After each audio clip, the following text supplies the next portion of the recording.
3 minutes remaining.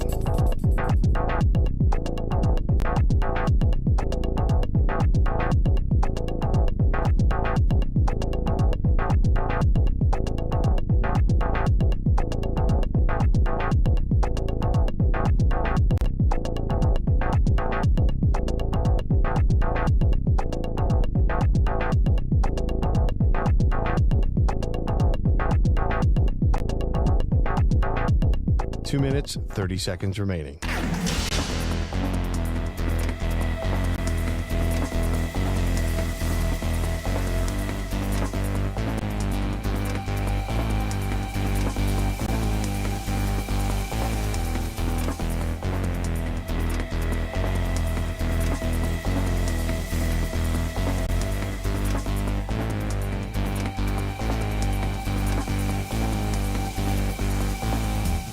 Two minutes remaining.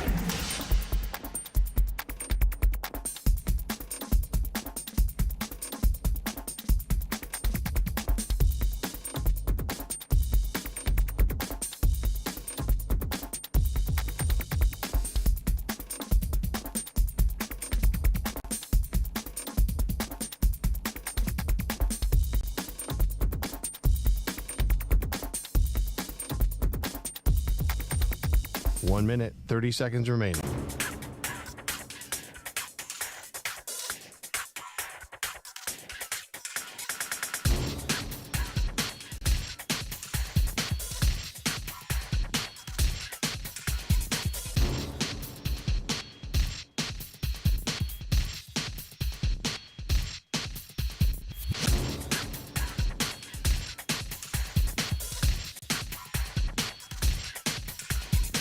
One minute remaining.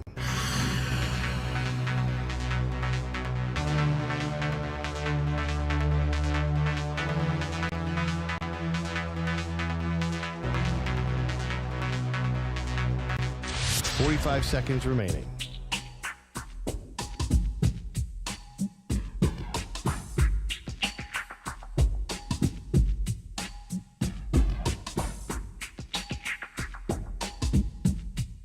Thirty seconds remaining.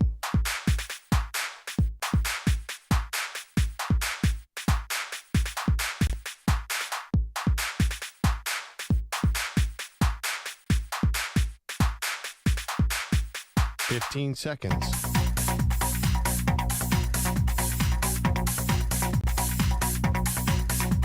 Break ends in 5 seconds.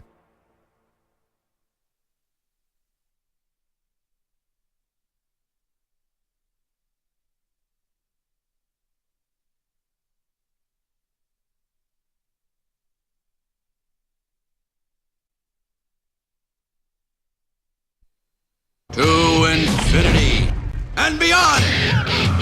He's live. He's nationwide. This is the Zach Gelb Show.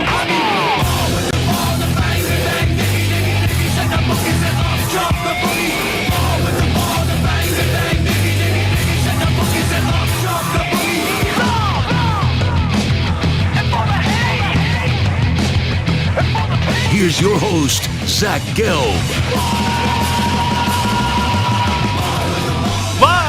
From the place where you're not overly ostentatious studios of the Infinity Sports Network here in beautiful New York City, sitting on top of the 10th floor, 345 Hudson Street. Welcome on in to what is a Friday edition of the Zach Gelb Show across all of our great local Infinity Sports Network affiliates, Sirius XM, Channel 375, the free Odyssey app, and of course, streaming live on YouTube. 888-710-4ISN, 888-710-4476 is the number that you could jump on in with us. You could always get at me on Instagram, where I'm straight flexing, or via the good old cesspool of Twitter at Zach Gelb. That's ZACHGELB. We got a whole lot to do today. Coming up in 40 minutes from now, we'll be joined by Bobby Regan from Barstool Sports. Does a great job on their college basketball coverage. And then we will do a little prospect profile. It's funny how these things work.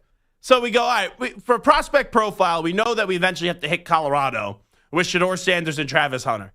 So earlier in the week, I said to Samter, Friday would be a good day to do a Colorado guest. And he reached out to our buddy Ryan Koenigsberg, who's going to join us coming up at 4:20 p.m. Eastern, 1:20 p.m. Pacific time. And right as we're sitting here getting ready for the show, we find out that friend of show, my guy, your guy, our guy. Now I sound like Adam Shine. Yuck. And I like Adam Shine, but when he does the my guy, your guy, our guy, everyone's Adam Shine's guy. But Coach Prime got a 5-year, $54 million contract extension. So congratulations to him. So not only will we talk Shedeur Sanders, not only will we talk Travis Hunter, but we will also talk about the extension that Coach Prime did receive today. We got a whole lot to do. I'll get to just the choke job by Arkansas last night. But I woke up today, ended up going to the gym, did a little elliptical, lift some weights as well. And I was very hungry today, extremely hungry today. But I did not have lunch, and I didn't even get my habitual cold brew that I get each and every day. And I placed an order at 11:30 for a 150 pickup, right? Like usually I like to eat around 12 o'clock. But I placed for a 150 pickup from La Industrie Pizza, which is 3 to 5 blocks away from our New York City studios. So I got us and the staff some pies today. We got a burrata pie. We got burrata, pepperoni, and sausage. And then my favorite pie from there, which I don't think I would get at any other pizza place, and I was told specifically at this place that you have to get it, is the bacon fig jam slice. Now, it's one thing for me to say the pizza's good, right? I like it. I ordered it. I did eat a lot of it before the show, which, by the way, there's going to have to be a bathroom break at some point during the show. And also, by 6 p.m. Eastern time, if I'm still, I'm sitting down, but if I'm still standing, you get the point, and I'm still up and alert, because I'm in a food coma right now. I had a lot of pizza before the show because I was really, really hungry because I didn't eat anything else before today. Now, I'll give credit. Samter, your stomach is an impressive stomach because when I walked in here, what were you eating? You had it looked like a piece of white bread. Were those chicken meatballs? So I thought I was being thrifty. I got frozen meatballs from Trader Joe's a year ago. Oy. Maybe 8 months ago. And we just never ate them because we're how good can frozen meatballs from Trader Joe's be? There's always something in the freezer that you have that just stays in the freezer, and you're just looking at it. It's staring at you, and it's yelling at you like, when are you going to eat me? And then eventually I just think there is a time where you just got to throw that stuff out. So you had 8-month-old frozen meatballs on a piece of what was that, white bread? It was a sourdough bread. I put the meatballs on with some pizza sauce on top of it. It was kind of like a mini meatball sub. Okay. So you had that, and then I brought in pizza. What did you think of the pizza, by the way? It's very good. It's very good. It's up there in my top 5, top 8. Well, that's pretty good. I'd have to have it. We were talking about doing this, getting a few different places. Yeah. And, kind of blocking out which place they're from and having a blind taste test. So I will be working in the summer. I do have a lot of vacation, though, that I do take in the summer. That seems like the perfect summer radio bit. We're on a hot Thursday. We go get some pies. What do we hit? John's on Bleecker Street, La Industrie, and you got to hit one more. Joe's. All right, Joe's. Because Joe's for me is my personal favorite. Can I be honest? Here's where it comes in. You're going to start degrading my guy. I think Joe's is just a little teeny bit overrated. I do. When I go to Joe's, it's good drunk pizza. Now, it's better than drunk pizza, don't get me wrong. But it's open late. If I'm normal hours going to get pizza, Joe's is not the top of the line for me. And I know that's a very controversial opinion. It's all right. I'm down to do that in the summer. We could push that off to the back burner. We could put it in the back of the oven, and then we'll bring it to the front for the, for a summer topic idea. I think that's good. We blindfold, and we bring people in here randomly, once per segment. We have 3 different pies. All right, you got to take a bite out of each slice. And then if we don't like them, we'll cover it in hot sauce or something, or soy sauce. Ooh. Do you have Shep's number? I'm going to give him a call right now. No, we wouldn't do that to Shep. No.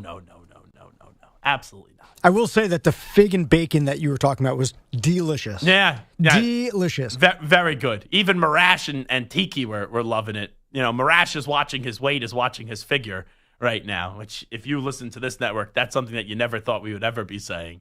And Marash goes, "You're killing me.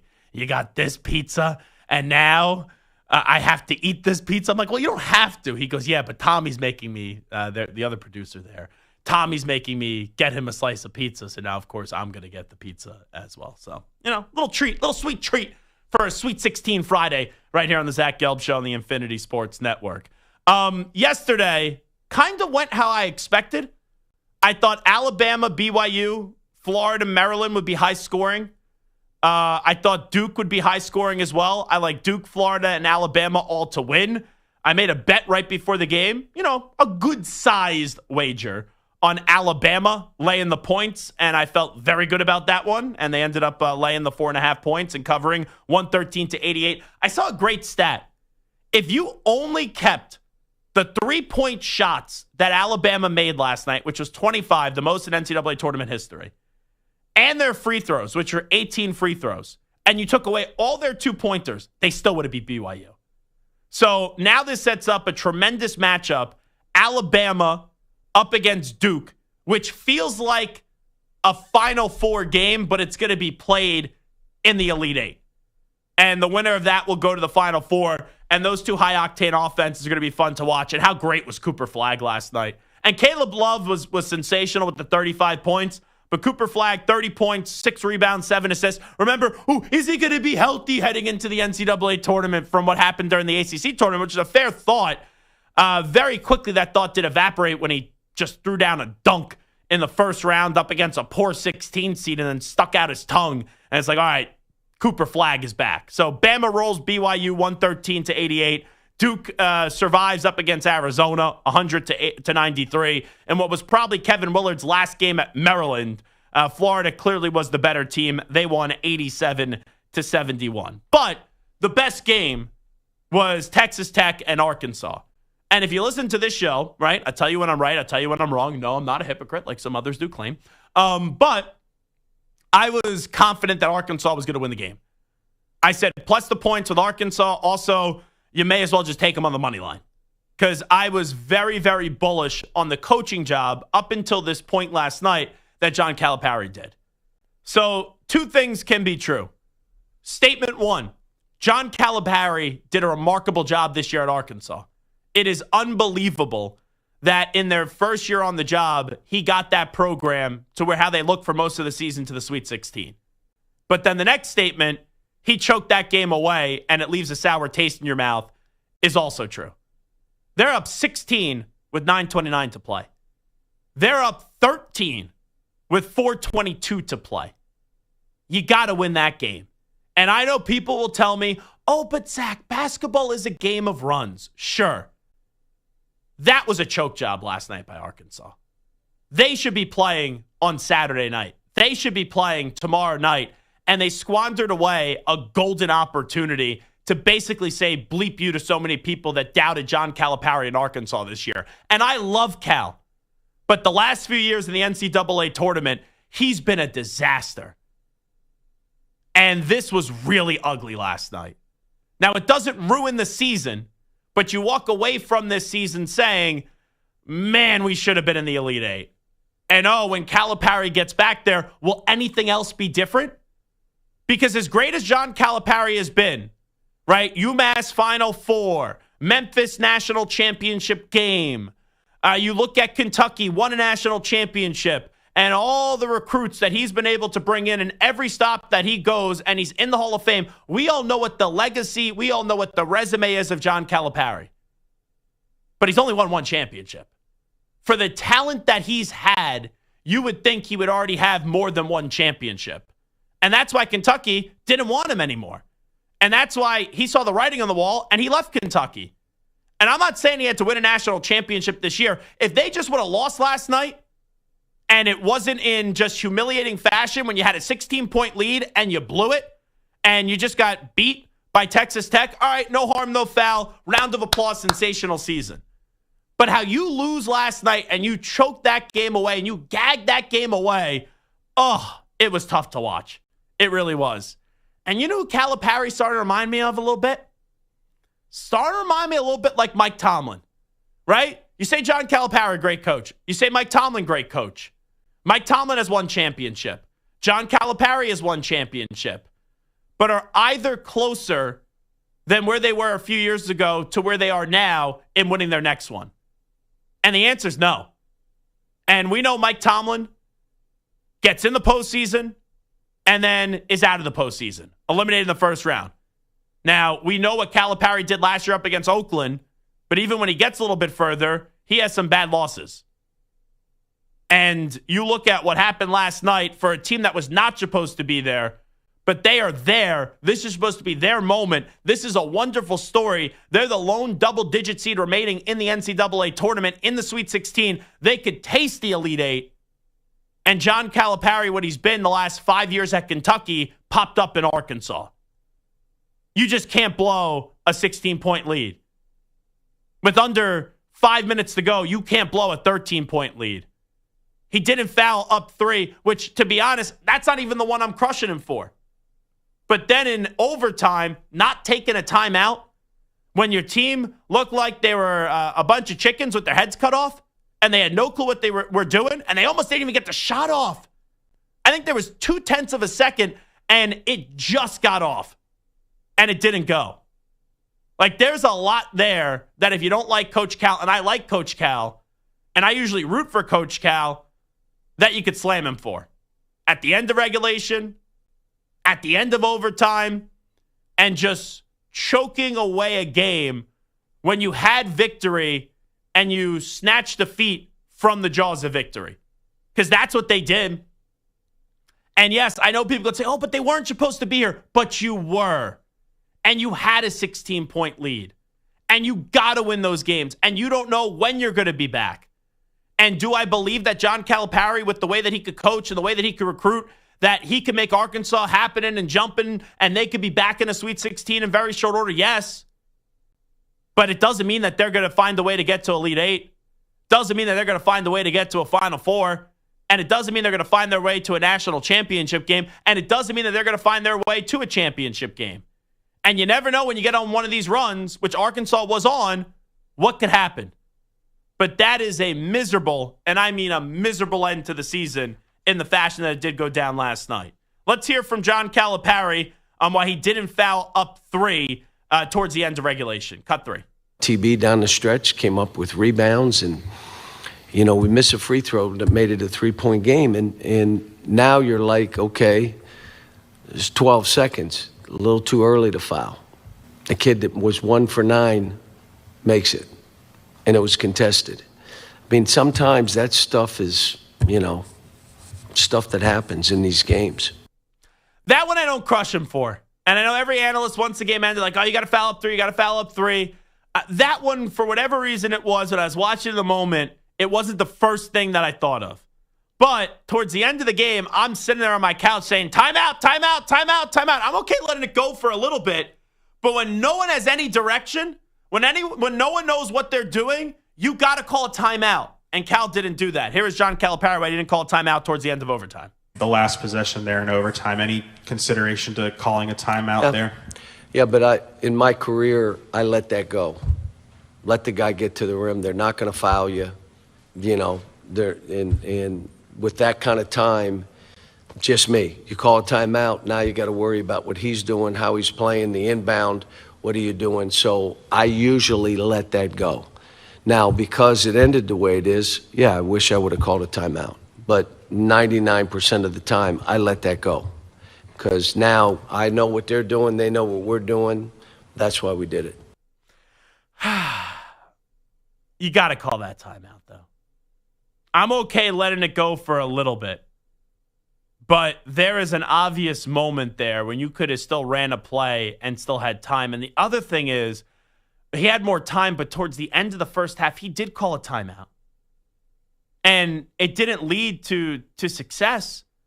But you called it there. And I know the first half is different than the end of the game. But you called in the first half. You didn't call in the second. And that, to me, was just, I thought, indefensible. Especially at the end. When you realize, okay, there's panic, there's chaos. No one knows what they're doing. At least just call the timeout there. Here is John Calipari on his season looking back at it with Arkansas. For me, This was as rewarding a year, and I feel like crap right now. But this was as rewarding a year as I've had in all my years. Now, I've had teams that were better and finished better and national champions and all that stuff. This was a different reward. It was an experience for me to learn. Like, okay, how do I hold them accountable but not bury them? How do I lift them up yet challenge them? How do I make them uncomfortable so they can learn to be comfortable in those situations? That was an interesting path for me. Yeah, but it was rewarding for you because people told you that you could no longer be the Cal that we know at Kentucky. So you go to Arkansas and you're having this run, but then towards the end, 2022 losing in the round of 64. 2023, you're losing the round of 32. Last year, losing to Oakland. Like that Cal that has been there since 2022, let's just say, for the last 3 years, popped back up, and that's why Kentucky no longer wanted you. That's why the fans thought that you had an expiration date. And in that moment, with the 16-point lead gifted to you, you got to win the game. So it kind of justifies and proves why the Kentucky fan was right in saying, okay, it's time to move on from John Calipari. How do you view Coach Calipari right now? 888-710-4ISN, 888-710-4476. We will take a break. When we come on back, we go from Coach Cal to Coach Prime. New deal. What does this mean for the future of the Buffaloes at Colorado? We'll tell you next. You're in a 5-minute break.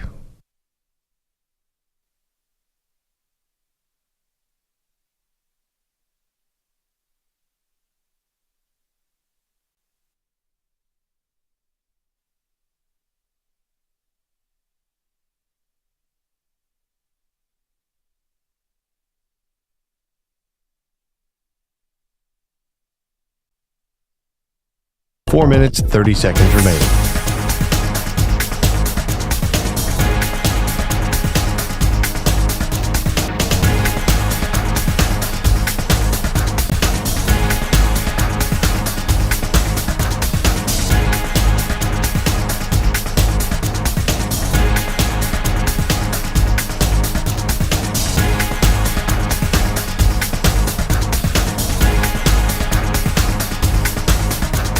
Four minutes remaining.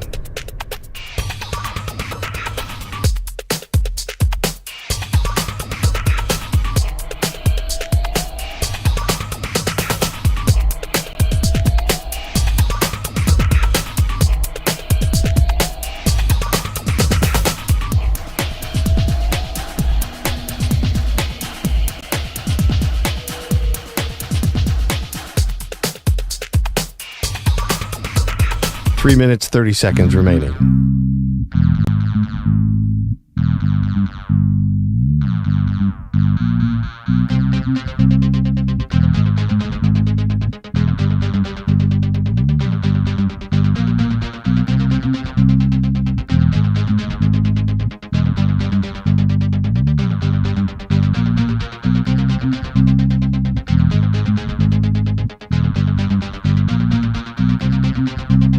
Three minutes remaining.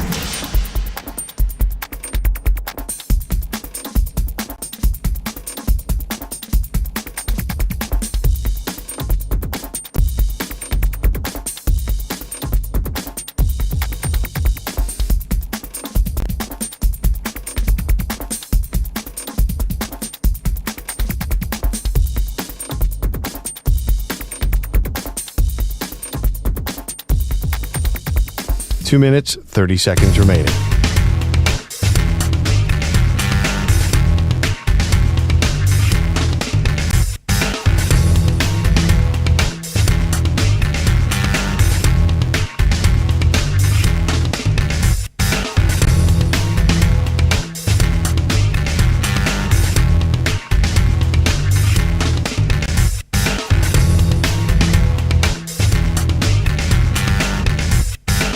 Two minutes remaining.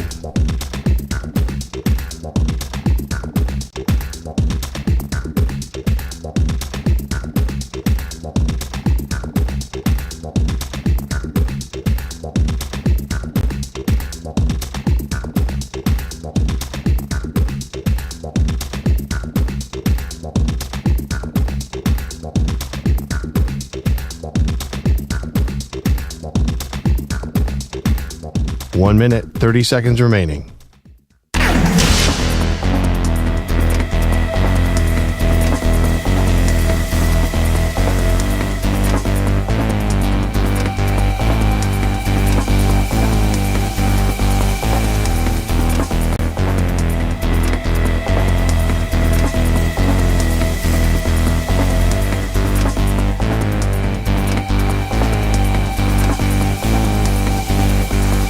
One minute remaining.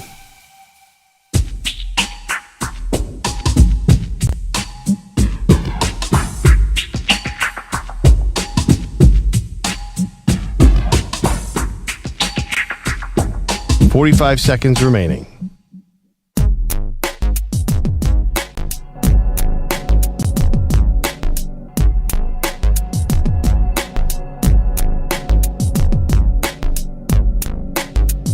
"30 seconds remaining.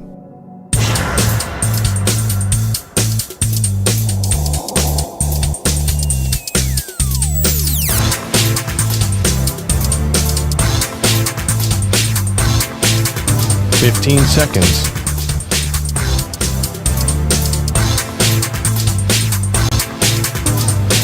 Break ends in 5 seconds.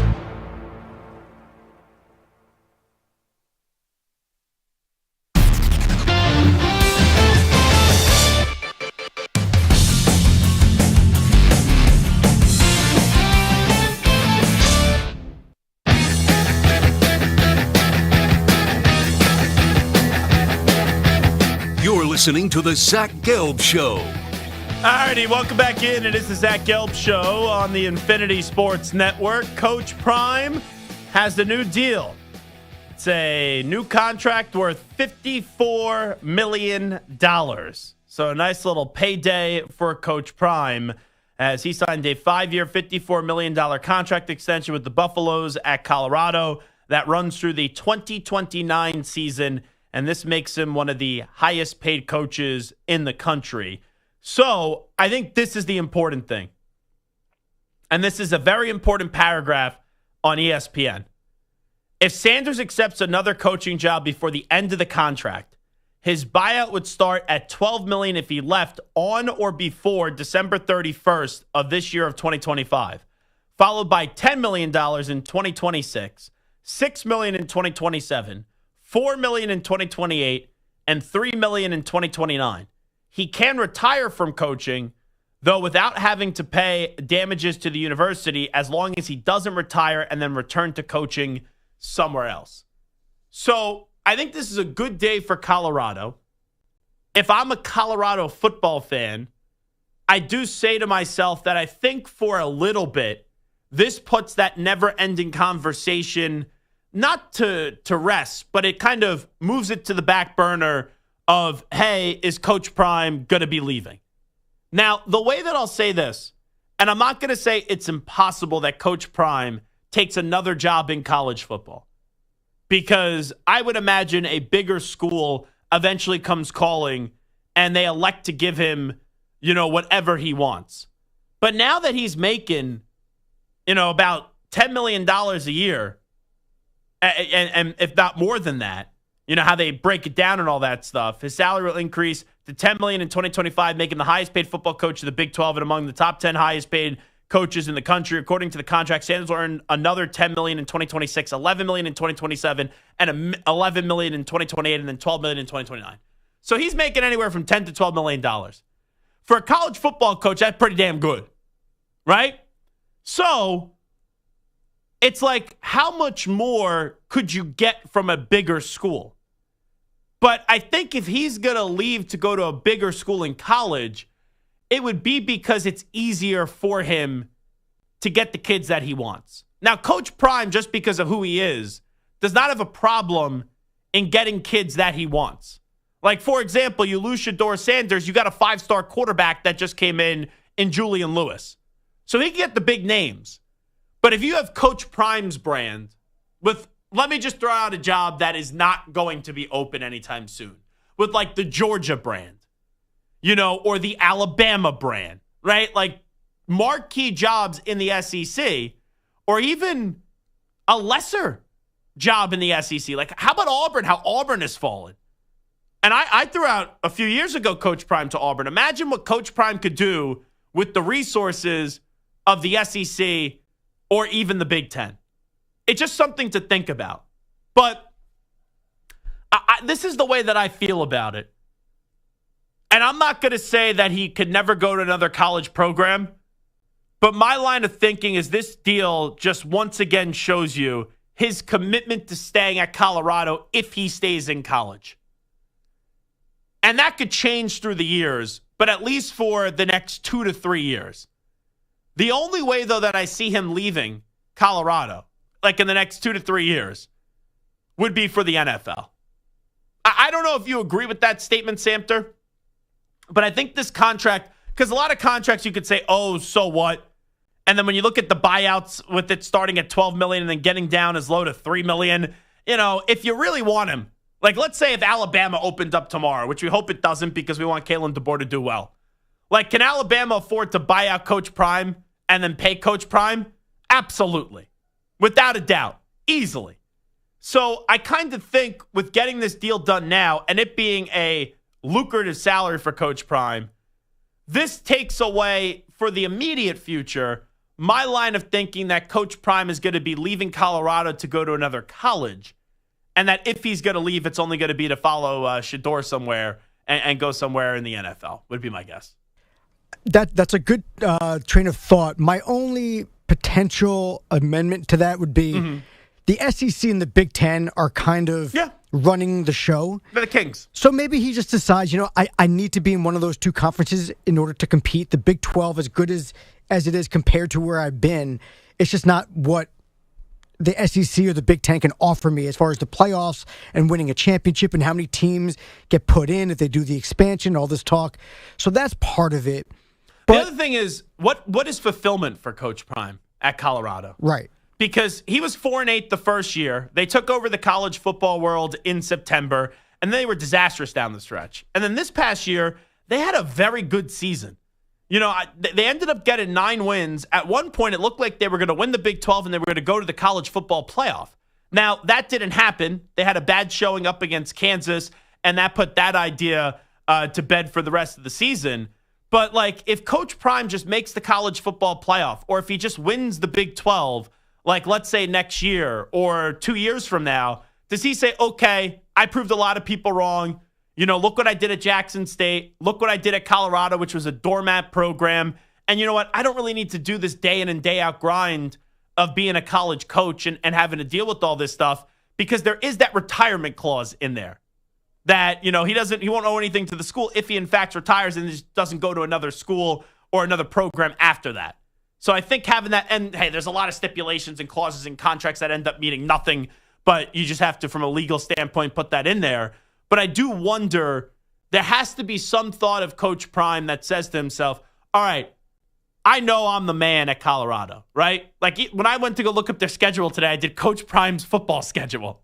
I didn't even type in Colorado's football schedule. But you had Shedeur there. You had Travis Hunter there. Now they're not there anymore. And you're bringing in your pals, Marshall Faulk. You brought in Warren Sapp. So it's I do think there is some potential fulfillment there, and there's a desire for Coach Prime to have success at Colorado, even though he loved, his sons in Shedeur, and he calls Travis Hunter one of his sons. But it was awesome to have him there. But then also for him, I'm sure he's motivated, Mike, to have success without those two guys as well at Colorado. 100%. And one of the things that we've said about Colorado is the culture there, and he's developed a culture that is his own. And Yeah. I think a lot of young kids. Culture. He is the culture. And a lot of these kids really are drawn to that. And so would an SEC school, would an Auburn or an Indiana, would Why they not? allow that? Exactly. That's my Well, point. put it this way. How is any different what Coach Prime did? I know I'm not saying that you're saying Indiana is going to be open, but Kurt Cignetti basically did what Coach Prime did. He came into the press conference swinging, laying out his resume, talking a big game. That's basically what Coach Prime did as well. So I think they're very similar. And for a school like Auburn, what else are you doing? You got rid of Gus Malzahn, and you haven't been able to even come close to replacing Gus Malzahn. So if you're not one of the creme de la creme schools, and you're a small fish in what is a big pond of SEC and the Big Ten, what is there to lose? I like Brett Bielema, for example, Illinois. He's done a very good job. But if Brett Bielema retires tomorrow, like, what is there to lose for Illinois? Just like throwing a school like that, for example. But you look at Colorado's schedule this year: Georgia Tech, Delaware, Houston, Wyoming, BYU, TCU, Iowa State, Utah, Arizona, West Virginia, Arizona State, and Kansas State. It's like, all right, Georgia Tech's a fine program. BYU always has a good team with Kalani Sitake. Iowa State, Matt Campbell, I think, is starting to inch back into the circle of trust. Whittingham, this could be it at Utah. You look at Arizona State, that's like a big program now with Levitt and Dillingham, but let's see what's going to happen in replacing Cam. They'll win by 60. Yeah. Who? Colorado? I know you didn't mean it that way. Like, Kleiman's done a nice job at Kansas State. But the Big 12, you could walk in, there's like 7 teams, and you could give me any one of those 7 teams and say that they could win the Big 12, and it wouldn't shock me. So I think Colorado, once again, is going to be bowl eligible. I think they're once again going to be in the mix to win the Big 12. And I just wonder, like, what does Coach Prime have to check off before he goes, okay, I'm good with this chapter? But for now, my line of thinking right now, at least for like the next year or 2, maybe even 3, is that if he's in college, it's going to be in Colorado. But if, let's say, Shedeur gets drafted by the Giants and then they fire Brian Daboll after 1 year, could I see, Coach Prime trying to get the Giants job? Sure. Or if Shedeur goes to Cleveland and let's say they blow out Stefanski after 2 Coach of the Year awards, could I see him going to Cleveland? Yes. The Raiders, the one spot that it may take some time, but let's be real, Pete Carroll's kind of on borrowed time as the head coach of the Las Vegas Raiders. So that's where I'm at on this one. That I feel like Coach Prime, at least for 3 years, will stay at Colorado if it's in college, and if he leaves, it's going to be going to the NFL. All right, we'll take a break. Bobby Regan to join us on the other side. Barstool Sports does a great job. They're college basketball analysts. We always talk to him this time of the year. We'll get his thoughts on last night. Also get his thoughts on the Wildcats, the Kentucky Wildcats that will play tonight up against Tennessee. Let's get a little update in, though. Here's Zach. Infinity Sports Network. Sports Flash. Well, Deion Sanders has been a hit at Colorado, and the school feels the same way, reportedly giving their head coach a 5-year deal worth $54 million. That puts him among the highest-paid coaches in the sport. With 9 games left in the season, the Memphis Grizzlies have made an abrupt coaching change, firing Taylor Jenkins, with the Grizz currently 5th in the West at 44-29. The Sweet 16 continues tonight with 4 more games. 2 top seeds looking to advance. Houston takes on Purdue. The Boilermakers still looking for that elusive title, having been upset as a top seed 2 years ago and then losing in the title game last year. Tonight, they're the underdog. Head coach Matt Painter said they have to take advantage of any opportunities against a very tough defense. When you don't take them, you can end up with shot clock violations. You can end up with just pick 6 turnovers. Like they're so active, and they do such a good job disrupting the basketball, whether that's their post defense and their doubles, or it's their aggressive ball screen defense, or just playing passing lanes and just their overall, pressure. The first game in the Midwest tonight features Kentucky and Tennessee, 3rd meeting of the season between the 2 SEC rivals, with the Wildcats winning both of the previous 2. In the South, 2 teams from the Big Ten meeting, 2 from the SEC. Michigan State and Ole Miss tip off the night of action, followed by Michigan and Auburn. I'm Rich Eck.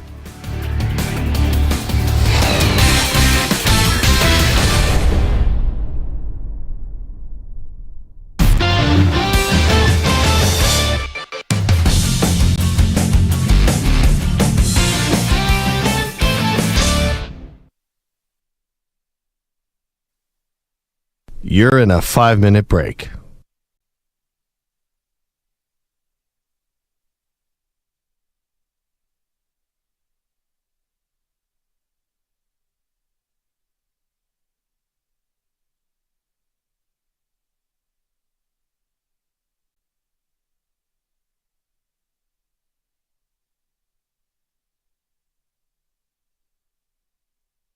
Four minutes, 30 seconds remaining.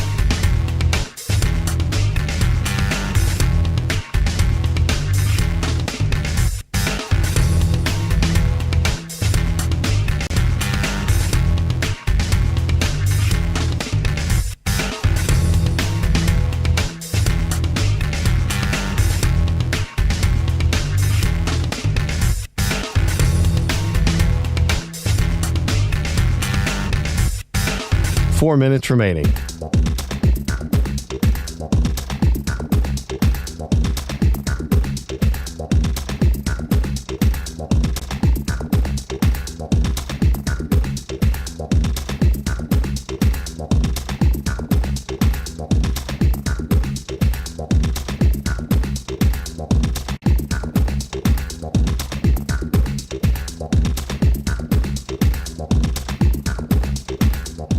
Three minutes, 30 seconds remaining.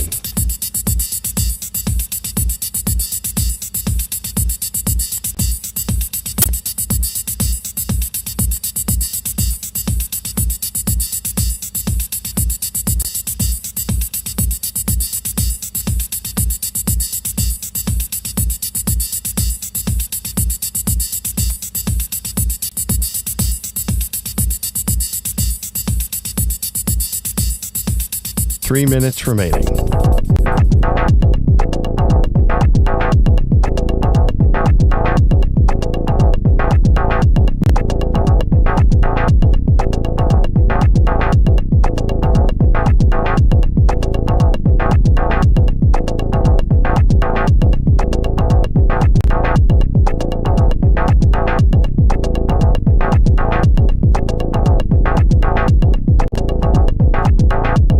Two minutes, 30 seconds remaining.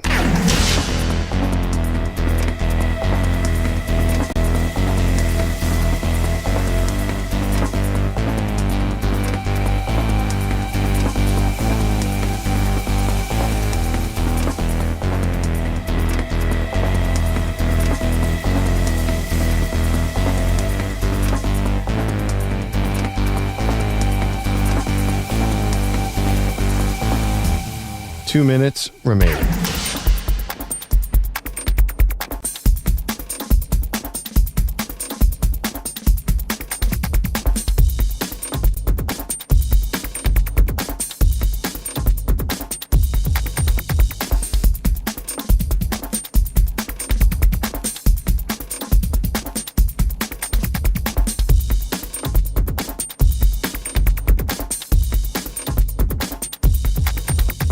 One minute, 30 seconds remaining.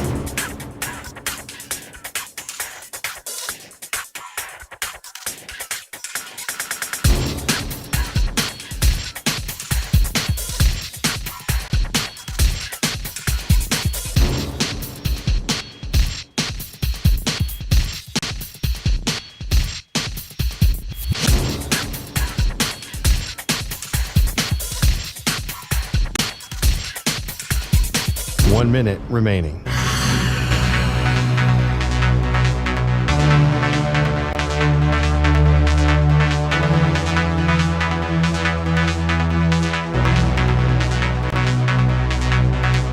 Forty-five seconds remaining.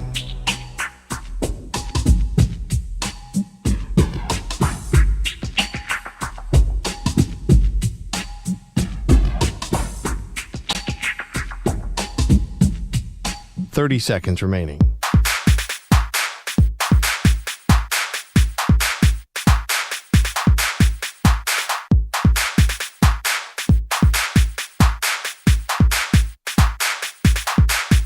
Fifteen seconds.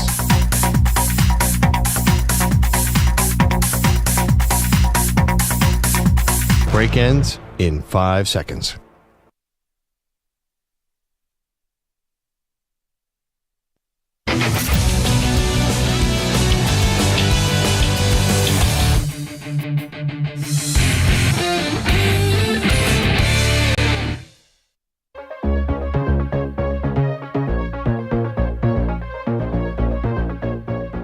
Welcome back to the Zach Gelb Show.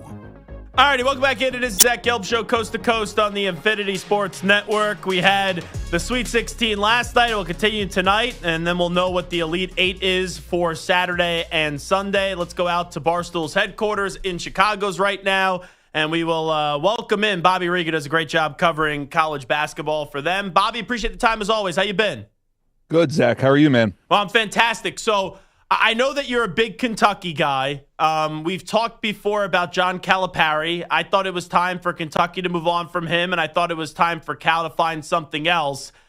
Really, with what happened at Kentucky the last 3 to 4 years, what you saw last night, is that just justification for wanting the Calipari era to end when it did? I mean, you can see me. I have a grin on my face because it's not been the last 3 or 4 years. It's been the last 6, 7 years. It's 6 years for sure. Really, that Auburn Elite Eight game in 2019. He is known for what happened last night. That's really why Kentucky fans were ready to run him out of town. It was taking the air out of the ball with about 4 minutes to go instead of running your typical offense, trying to rely on defense and hoping like John L. Davis or DJ Wagner bailed him out last night. And that lead goes from 15 to 9 to 6 to all of a sudden Texas Tech hits a 3 to go into overtime. That has played out so many times in the John Calipari storyline. And I agree, like, he shouldn't have fouled at the end of regulation because there was too much time on the clock. They typically say under 6 seconds to foul, 5 seconds really. There was 9 seconds left. That's not the problem. It is the 4 minutes leading up to that. That's the John Calipari experience. And then also, I'm fine with him not taking a timeout originally at the end. Agreed. But when you got players running around like they have their heads cut off, like, you got to eventually take a timeout. Yeah, I'm firmly in the camp of don't call timeout right away because you don't want the defense set up. You want that scramble where, especially with Calipari teams, you have the athletes, right? Like, you have the quickness, you have the speed to get down the floor and get an open look. But the moment DJ Wagner looked like, Coach, when's timeout coming? And they just stood there. Call timeout. It's that simple. And that, again, Kentucky fans have screamed that the last few years. So, yeah, like, look, they made the run to the Sweet 16. I don't understand why people are screaming that this season was a success for John Calipari. They were preseason top 20. They were a 10 seed. They needed a miracle, not a miracle. They needed a run towards the end of the season to get into the tournament. And then they had to, St. John's was awesome, but that was a perfect matchup for Arkansas. They needed that just to get to the Sweet 16. This was not a successful season. The Sweet 16 helps cover up what I think was a disappointing season. If I told Arkansas fans you are going to finish in the bottom, quarter of the SEC, bottom half of the SEC, a losing record in conference, you're going to be a 10 seed. How do they react to that? That's the way to look at it. Yeah, so them getting to the Sweet 16, I feel like that's what makes people say, okay, it's a successful season. But then also how they lost, you don't know when you're going to be back and if you're going to be back, if you're going to change the outcome. You had that game won. Now, I'm not saying that Arkansas is going to the Final Four. They were going to the championship game. But who knows what would happen. You're still alive, and you should have won the game, and you didn't. You're alive going up against Florida with an injured Alex Condon. Like, you have a lot of this stuff kind of leaning your way. But, yeah, that's a John Calipari experience. And I know the Sweet 16, like you say Sweet 16, and everyone just assumes, oh, great season. That's a 2-game sample size versus the 30 that we saw leading into it. To me, Arkansas was a disappointment. They won the 2 games. It covers up a lot, but I don't know how people can sit here and say John Calipari proved Kentucky fans wrong. No, he didn't. He proved exactly why we were kind of ready to move on from him. Bobby Regan here with us from Barstool Sports. All right, to your Wildcats. If they lose, here we go. If they lose tonight, is it a successful season in your opinion? 100%. Because again, look at the 30 games leading into it. Again, if I told my fellow Kentucky fans before the season, you will have wins over Louisville, Gonzaga, Duke, you sweep Tennessee in the regular season, you beat Florida, you go to Missouri and win, you're a 3 seed in the SEC tournament, you finished with a winning record in a historically great SEC, and you make the Sweet 16. Oh, and by the way, you have 7 games with your entire roster because of injuries. Everyone's like, Mark Pope did a you-know-what type of job, like a heck of a job. And I think that's kind of the general consensus. Now, the downside is you're playing Tennessee in the Sweet 16, a rival, a team that you have won 5 of the last 6 against. So this is the beauty and the worst part about the tournament is it's the ultimate bragging rights, but it's a 1-game scenario that dictates the entire season. A win here, a Kentucky win here, I don't know how anyone, even the biggest Kentucky haters, can say it was a bad season. It was a massive success in year one with a roster that was put together late. And again, Jackson Robinson going out for the season, Kirk Kriisa going out in the season in early December, Lamont Butler in and out, Andrew Carr missing time. I don't know how anyone can look at what Mark Pope's done from a coaching standpoint and not think it's been an incredible hire. Where's your confidence that they get the job done tonight? Look, I love the sport. I cover the sport. I'm a fan at heart, right? And instantly I think worst case scenario.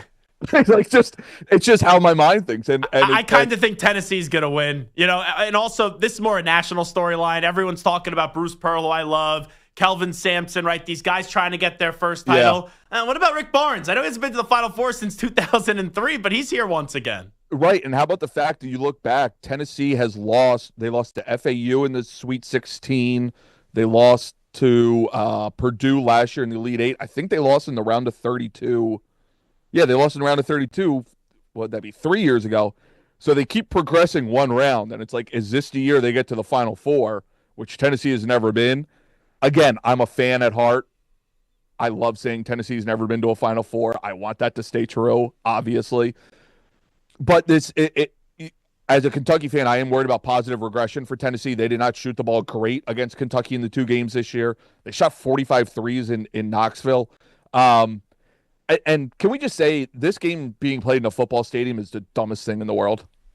I think, can we all agree on that? I hate it. I'm going to the Final Four to do shows next week. We're not staying for the games because I hate watching college basketball in a football stadium or in a large stadium.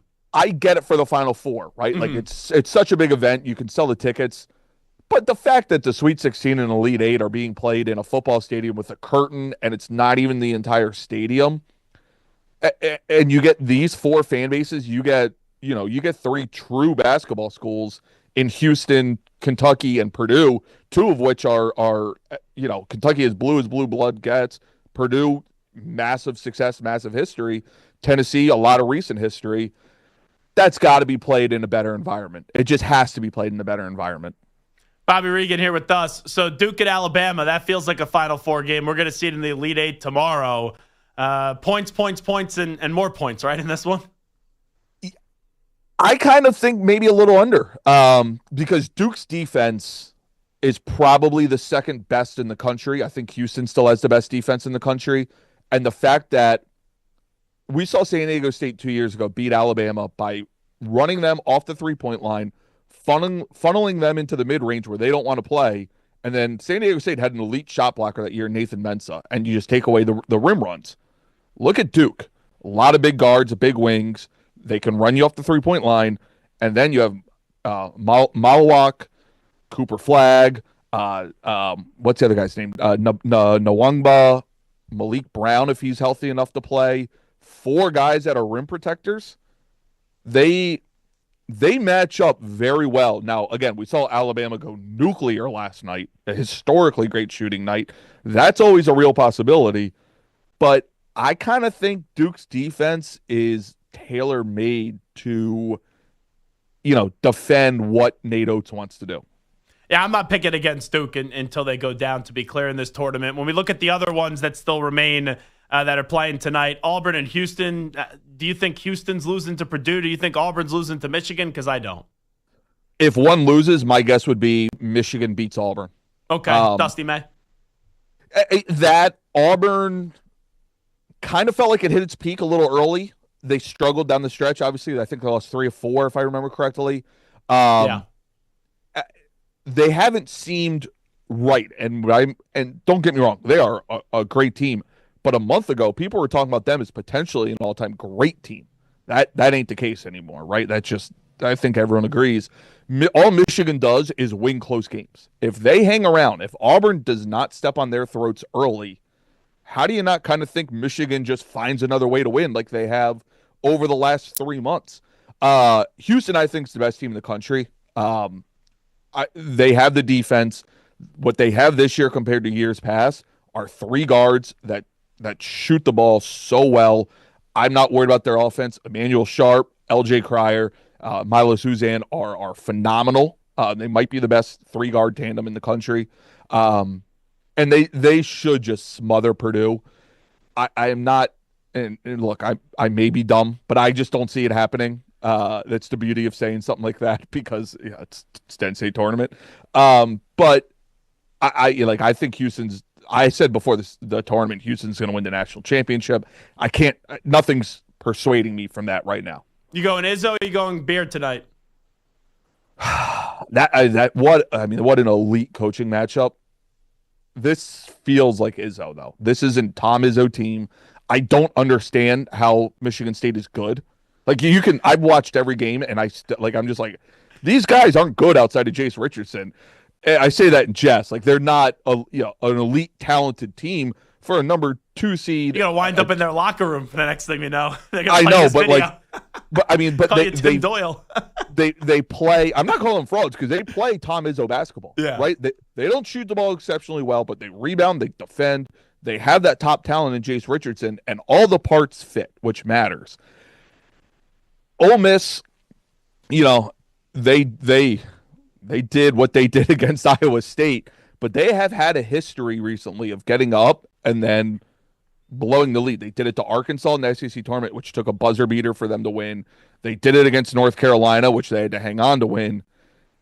I'm not ready to kill a Michigan State team, even if they're struggling shooting, because Ole Miss just kind of has lapses in judgment, and I don't know how you can go against Izzo when this team is just an Izzo team. I only got 30 seconds left. Is the Barstool office and I like Rico Bosco, are they rooting for Alabama to fall?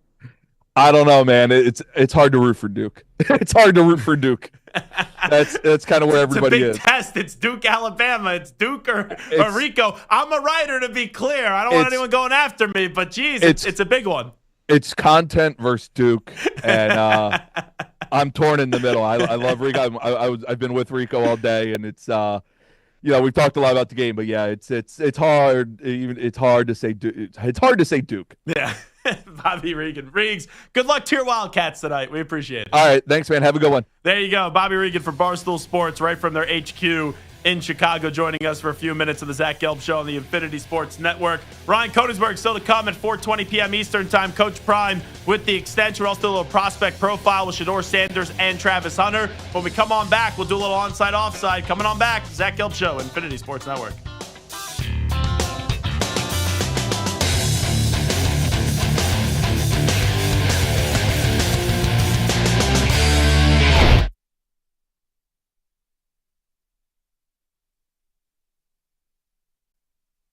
You're in a 5-minute break.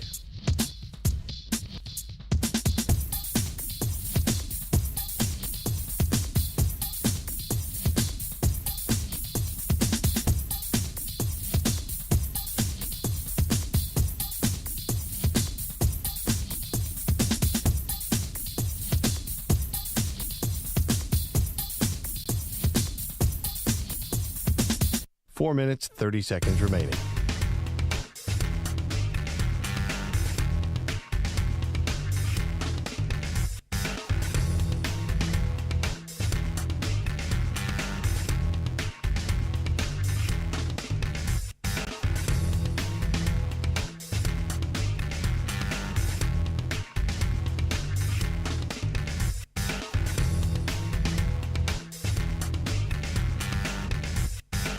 Four minutes remaining.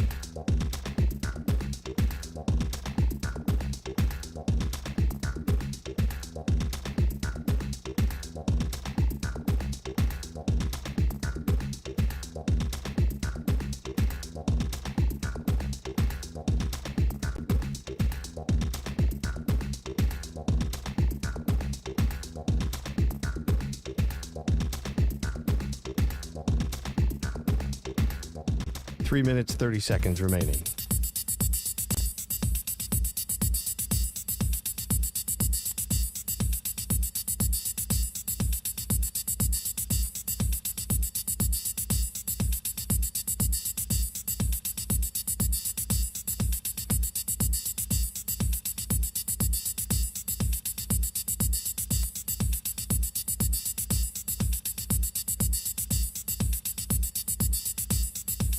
Three minutes remaining.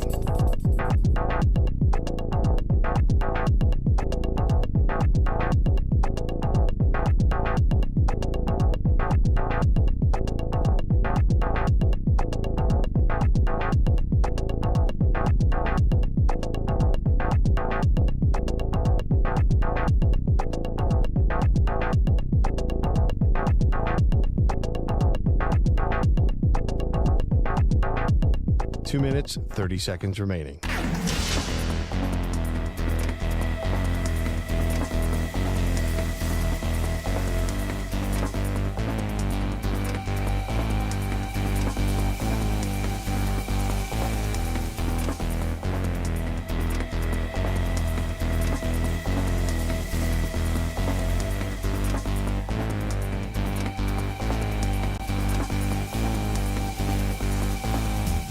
Two minutes remaining.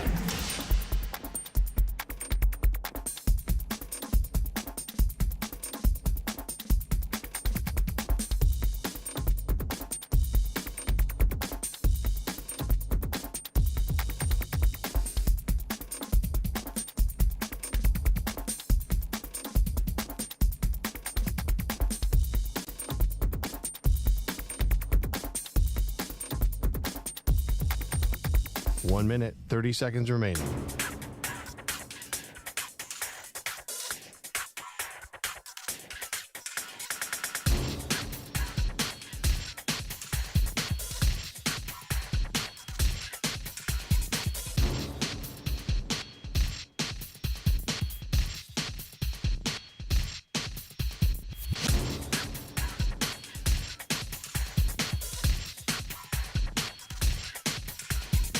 One minute remaining.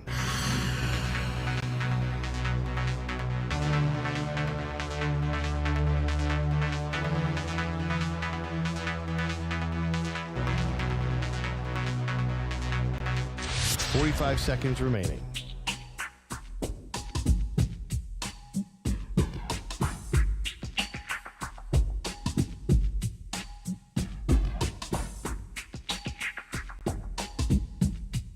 Thirty seconds remaining.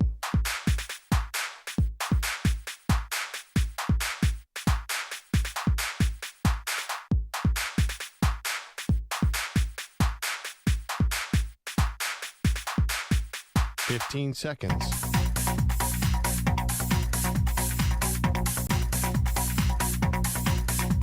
Break ends in 5 seconds.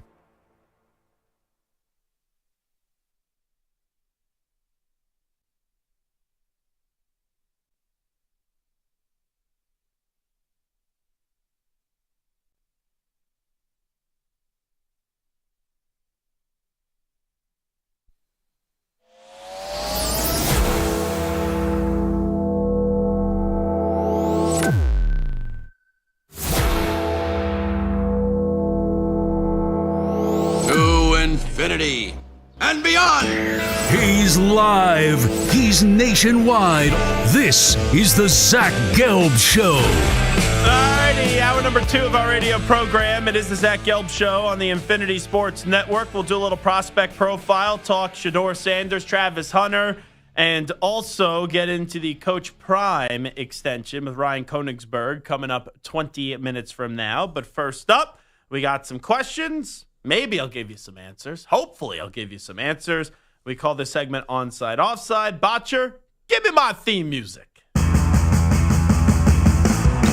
Zach's taking on the most polarizing issues in sports. Which side of the line of scrimmage will he end up on? Offside. Defense number 69. It's Onsides, Offsides with Zach Gelb. All right, Samter. What do we got cooking today, my friend? Well, the NFL is working.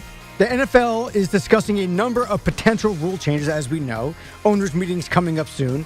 But one that they've actually agreed upon is removing any kind of violent gestures for celebration, including CeeDee Lamb's nose wipe celebration. Give me a break. Now, while it appears to be a harmless move, the gesture is known and connected to being used as a gang sign in certain gangs. Now, after the change, CD tweeted, quote, "Shaking my head, I have plenty in mind." I don't know if that means he has plenty of other celebrations in mind or plenty of thoughts about this, but either way, he was not happy about his signature celebration being removed. So onside, offside, you agree with the NFL banning this gesture. Can you do a nose swipe?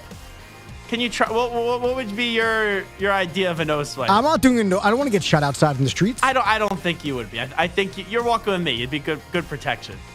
That's not it. That's not. That just looks. That looks really wrong.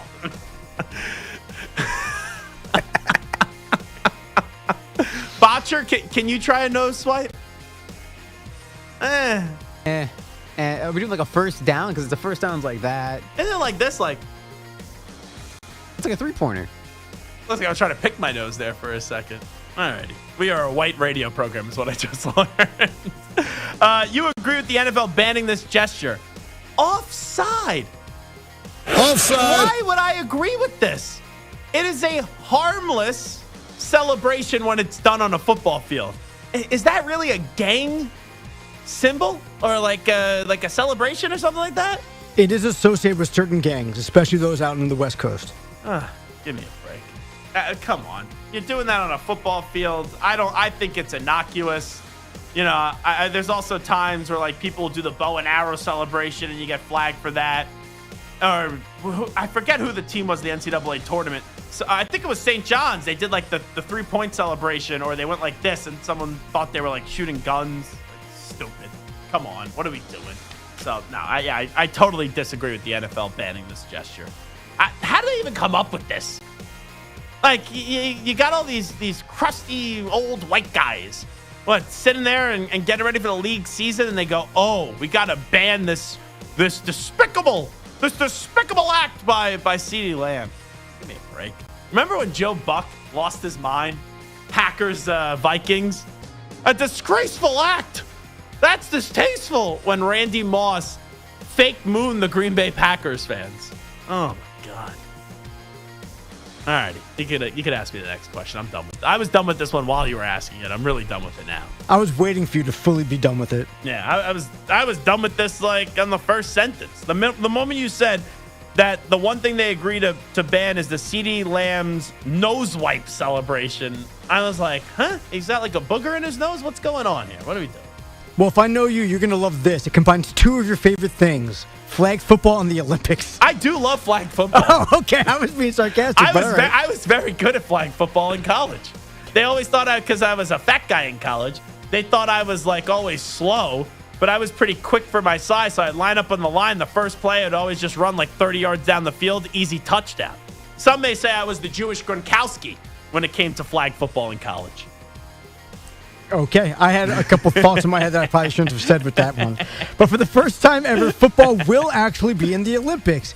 Actually, flag football. The sport will debut at the 28 games, and the league has enlisted the help of Caitlin Clark and Serena Williams to help advance women's flag football. Now, NFL Executive VP Troy Vincent says having the sport in the Olympics will actually help spread football across the globe, and they're considering starting a men and women's NFL flag football league in the U.S., with Troy Vincent adding, flag football is real. The movement is real. Onside, offside. You believe flag football can be a viable sport around the world? So, can I give you a parent answer even though I'm not a parent? But go for it. I was talking to my cousin, and I guess my cousin's kid, who I just call my baby cousin, he's a pretty good athlete.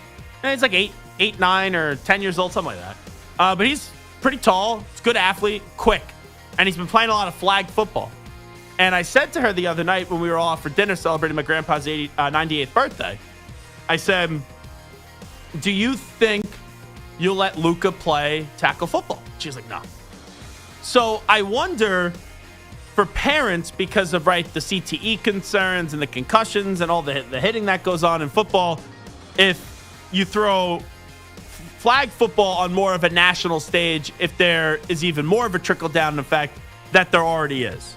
With that being said, I have a rule of thumb. And Peter Schwartz is not going to like this rule of thumb. If it's not college football, and if it's not the NFL, I don't think it's going to be that successful. So, you believe flag football could be a viable sport around the world in terms of dollars and people actually caring, not just for safety reasons? I will go offside on that one. Offside. Peter Schwartz on line 2, complaining about me dissing leagues that aren't the NFL and college football. He's a GM of the New York Dragons. 19th version of the New York Dragons. Listen, if there's anybody else who's going to defend the arena football leagues, it's going to be me as well. So you better roll up those sleeves, buddy. You and Peter could form a mega human being. I think I'd be okay in that fight. I think if I stood on his shoulders, I'd still be shorter than you. It would be like kicking and screaming where they hoist that kid up for the goal. It's a great special play. All righty, next question. Now, it's too bad Stu's not here because the Raiders made that move, as we know, for Geno Smith. By the way, real quickly. Uh-oh. I know we're going to talk about the Lakers game in a second. There was a Laker fan last night that's shown on TV. 20 pounds ago, Stu, it looked just like him. Like, Stu is slimmed down. It looked just like Stu, and Stu was off yesterday. I went to a Yankee game. How about this badass move that Stu did? He took off yesterday to go to Yankees opening day, and he took off today in case if Yankees opening day got rained out on Thursday, they then move it to Friday. So that's how much he wanted to go to opening day. But when the Lakers blew that game last night, and we'll get to more of it in just a second, and they panned to that one Laker fan in the crowd, I screamed at him. I go, that's Stu. I go, Stu went from Yankee Stadium to the Lakers game. It was unbelievable. Anyway, you continue with the question. Sorry. Poor Stu. I tweeted at him today, "G'day, mate." I don't know if that's Oh, you were going after him with the Lakers? Well, I wrote "G'day," Gidday. As far as gotcha. know. But we'll get to that in a little bit. So that's why Stu texted me today saying I can't take Samter anymore. He's an a-hole. Yeah, I mean, he's probably tweeted that even before I tweeted at him. But now this week, GM John Spytek joined Upon Further Review podcast and put his full support behind Geno Smith. Ultimately, we arrived at a spot where we thought adding Geno made a lot of sense for us. It upgraded the position, in our opinion. You know, the compensation from a draft capital standpoint wasn't so costly. I mean, I love my picks more than anybody, and we used the late third round pick to hopefully have our starting quarterback here for years to come, and it was just too good of an opportunity to pass up. So he said years to come, onside, offside, you believe Geno will be the starting quarterback for the Raiders for at least 2 years. Can I put a caveat in there? No. The question is what the question is. I'm going to do so anyway. Fine. Because, hate to be that guy. But, it is the Zach Gelb Show. I was say it's the Zach Gelb Show. As long as they don't draft Shedeur Sanders with the 6th overall pick. Right now, I would say that they're not going to be in position to draft Shedeur Sanders. So therefore, my first gut instinct on this says no. Why would you have Geno Smith be your quarterback for 2 years? But I also didn't think he would last as long as he did in Seattle. So I do think with Pete Carroll being there and that familiarity, that yes, Geno Smith will be the Raiders starting quarterback for at least 2 years. If you said at least 3, I would say no. But at least 2, I think I could see him starting, obviously, this year in 2025 and then 2026. So I'll go on sides. Now, yesterday was MLB opening day, but Rob Manfred and the league ran into multiple issues. First, fans complained about the lack of 1 p.m. Eastern starts, with the earliest start happening just before 3 p.m. Eastern. Man fraud! Some knocked the league for putting opening day up against the Sweet 16. I can't crush him for that. And things got even worse as MLB.TV crashed during the day, preventing many from watching their favorite teams. Man fraud! Now, onside, offside, baseball does the worst job of marketing its game versus the other 3 major American sports. This is the easiest question I've ever had to answer. You're welcome. NFL obviously can market itself. The NBA, I know their regular season product is crap and the players spin in our faces, but the stars are so huge. At least Gary Bettman has done a great job with the Winter Classic, with the Stadium Series, bringing attention to Alexander Ovechkin and the gold chase of Wayne Gretzky, letting his players go to the Olympics now, the 4 Nations stuff like that. Rob Manfred, outside of the pitch clock, what have you done? You've done Jack Bleep. And he's insufferable, too. And he's fighting ESPN. You're not in a position to fight ESPN. You need ESPN more than they need you. So, yes, baseball does the worst job of marketing its game versus the other 3 major American sports on sides. And all I need to also say is Mike Trout. Mike Trout could walk in front of you. Most people wouldn't even know who he was. And he was one of the biggest stars at one point in Major League Baseball. The biggest saving grace for baseball has been Shohei Ohtani. And you can't say that's some marketing genius by Major League Baseball just because he looks like he's Babe Ruth, honestly, with what he does. So, yeah, that's easy. Thank you. Anytime there's a chance to beat up on the piñata that is Rob Manfred, I always take that opportunity. So I very much appreciate you just putting the ball on the tee and I just hit it out of the park. Between him and Adam Silver, I don't know who you hate more, but I think I have an idea. I think I hate Adam Silver more. Yeah, I think so. Mm-hmm. But, I mean, it's like 1 and 1A. It's right there. At least Manfred gave us the pitch clock. And at least I know Rob Manfred doesn't like it. Adam Silver, I got no clue. And that guy, he's just a mouthpiece. He's a puppet. Well, speaking of Adam Silver's league, last night we got an ending for the ages between the Lakers and the Bulls that we kind of referenced earlier. The Lakers led by 5 with just under 13 seconds left. And, well, I'll let Bulls TV announcers Adam Amin and Stacey King tell the rest of the story. Quick pass to Williams. Big shot for 3. Good. 2-point game, 9.8 left. Oh, loose ball. Giddy. The steal. Wait for the lead. Yeah! Big-time players make big-time plays. Here's Reeves. Reeves straight to the cup. Lays it in to take the lead. Bulls are out of timeouts. 2 seconds left. Giddy for the win. Go! Oh, my God! I cannot believe this. Elizabeth, I'm coming, baby. Oh, no. Improbable. Unbelievable. Impossible. Magic Giddy. Good day, mate. Good day, mate. Good day, mate. That was a half-court buzzer beater in case you missed what happened after Austin Reeves hit the go-ahead layup right before the buzzer. So onside, offside, you don't trust the Lakers in close games. I just have a different thought. Okay. So, my favorite morning show on the network, obviously, on all national radio, is Maggie and Perloff. When the Knicks win and they play Knicks highlights, EJ and Manny are so insufferable. And I have no issues with the Knicks. I want to see the Knicks do well. I want to see the Knicks go as far as possible. I'm a huge fan of Leon Rose and obviously Jalen Brunson. But, like, they sit there, they look in the camera, they celebrate over, like, some ridiculous, irrelevant regular season games. I kind of hope that the Knicks lose a playoff game like that. Just to see what Manny and EJ react like the next day. But you don't trust the Lakers in close games? Yes. Because that was karma. Little Brian Windhorst karma last night for LeBron James. What the heck was he doing? With the pass and the bad defense as well. He was an ass last night in that game. Little too much time going on McAfee and fighting Stephen A. Smith. And then also Stephen A. Smith, not his best moment as well today. Basically saying the late great. And Seth Greenberg is sitting there. And Seth Greenberg is like, he's not dead. He's not dead. He's not dead. He's not dead. He's not dead. He's not dead. He's not dead. So that's back-to-back days where Stephen A. Smith is talking about the dead, and it has not worked out well for him. But geez Louise. Oh, I have to answer the question here. Oh, yeah. You don't trust the Lakers in close games? I'm going to say offsides because there's not much in the NBA that I trust these days. And last night was something that, like, I've never seen. It reminded me of pretty much Reggie Miller. And that's what it kind of reminded me. But, yeah, Stephen A. today saying, you know, rest in peace to the late, great Nolan Richardson. And the guy's not dead. Wasn't there, was it Rex Chapman who was like, rest in peace to Pete Gillen, right? Who works for CBS. And they're like, dude, Pete was on the game like 5 minutes ago. So, yeah, you don't trust the Lakers in close games. I go onside there. All right, we'll do the last one quick. Maryland was ousted from the tournament last night by the Florida Gators. And now questions about Kevin Willard's future in College Park are getting louder. After the game, Willard deflected when asked about the Villanova job. So I have not even.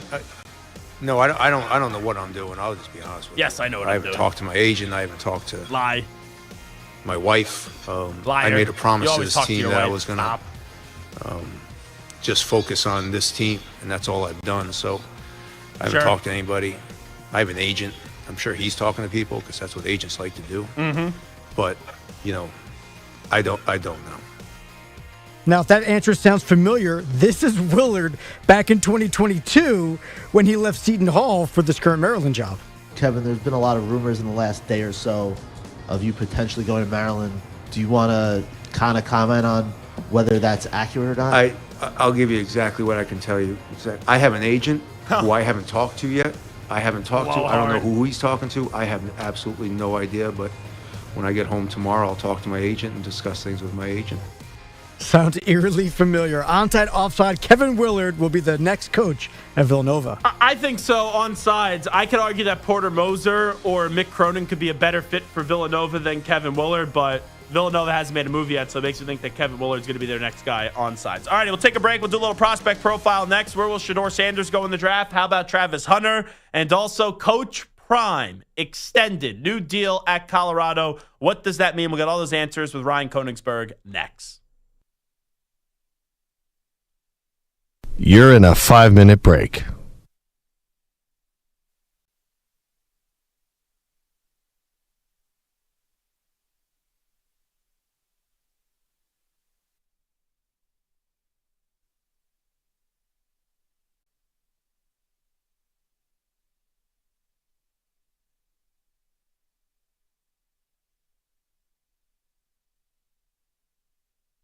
Four minutes, 30 seconds remaining.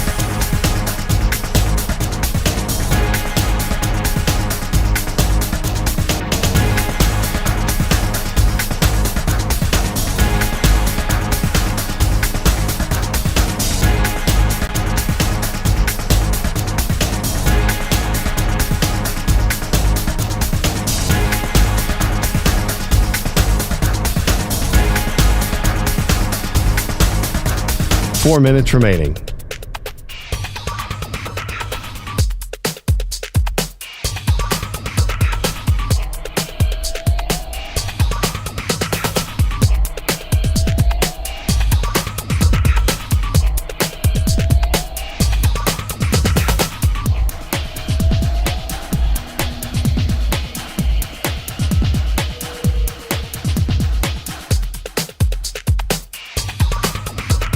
Three minutes, 30 seconds remaining.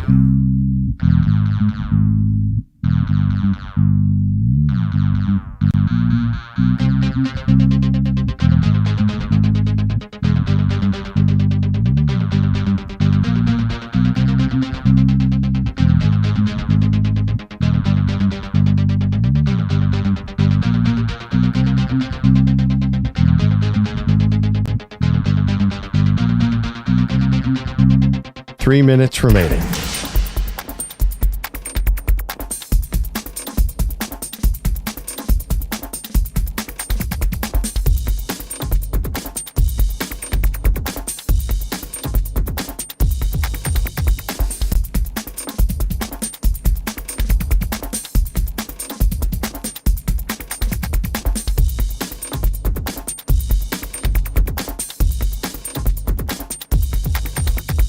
Two minutes, 30 seconds remaining.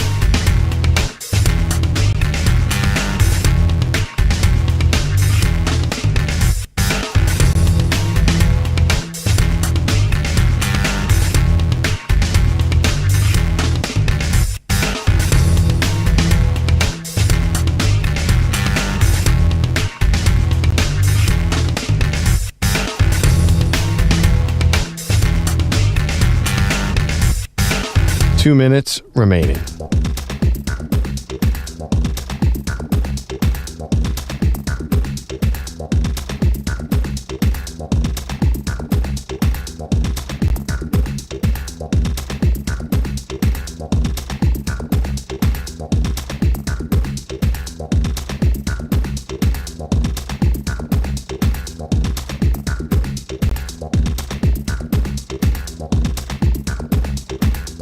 One minute, 30 seconds remaining.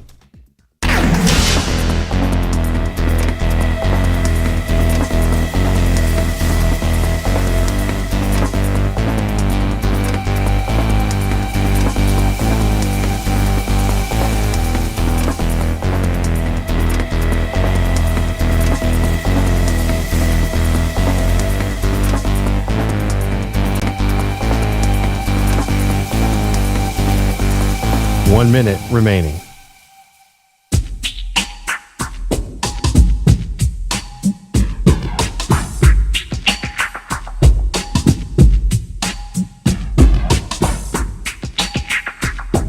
Forty-five seconds remaining.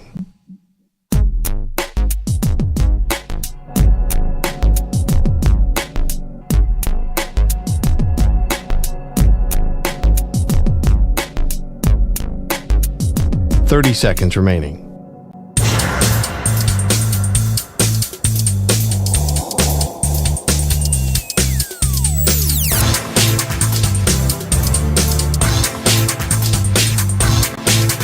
15 seconds.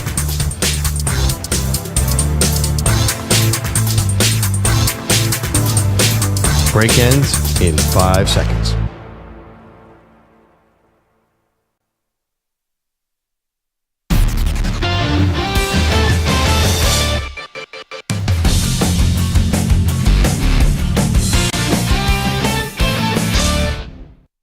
The Combine is over and the 2025 NFL Draft is almost upon us.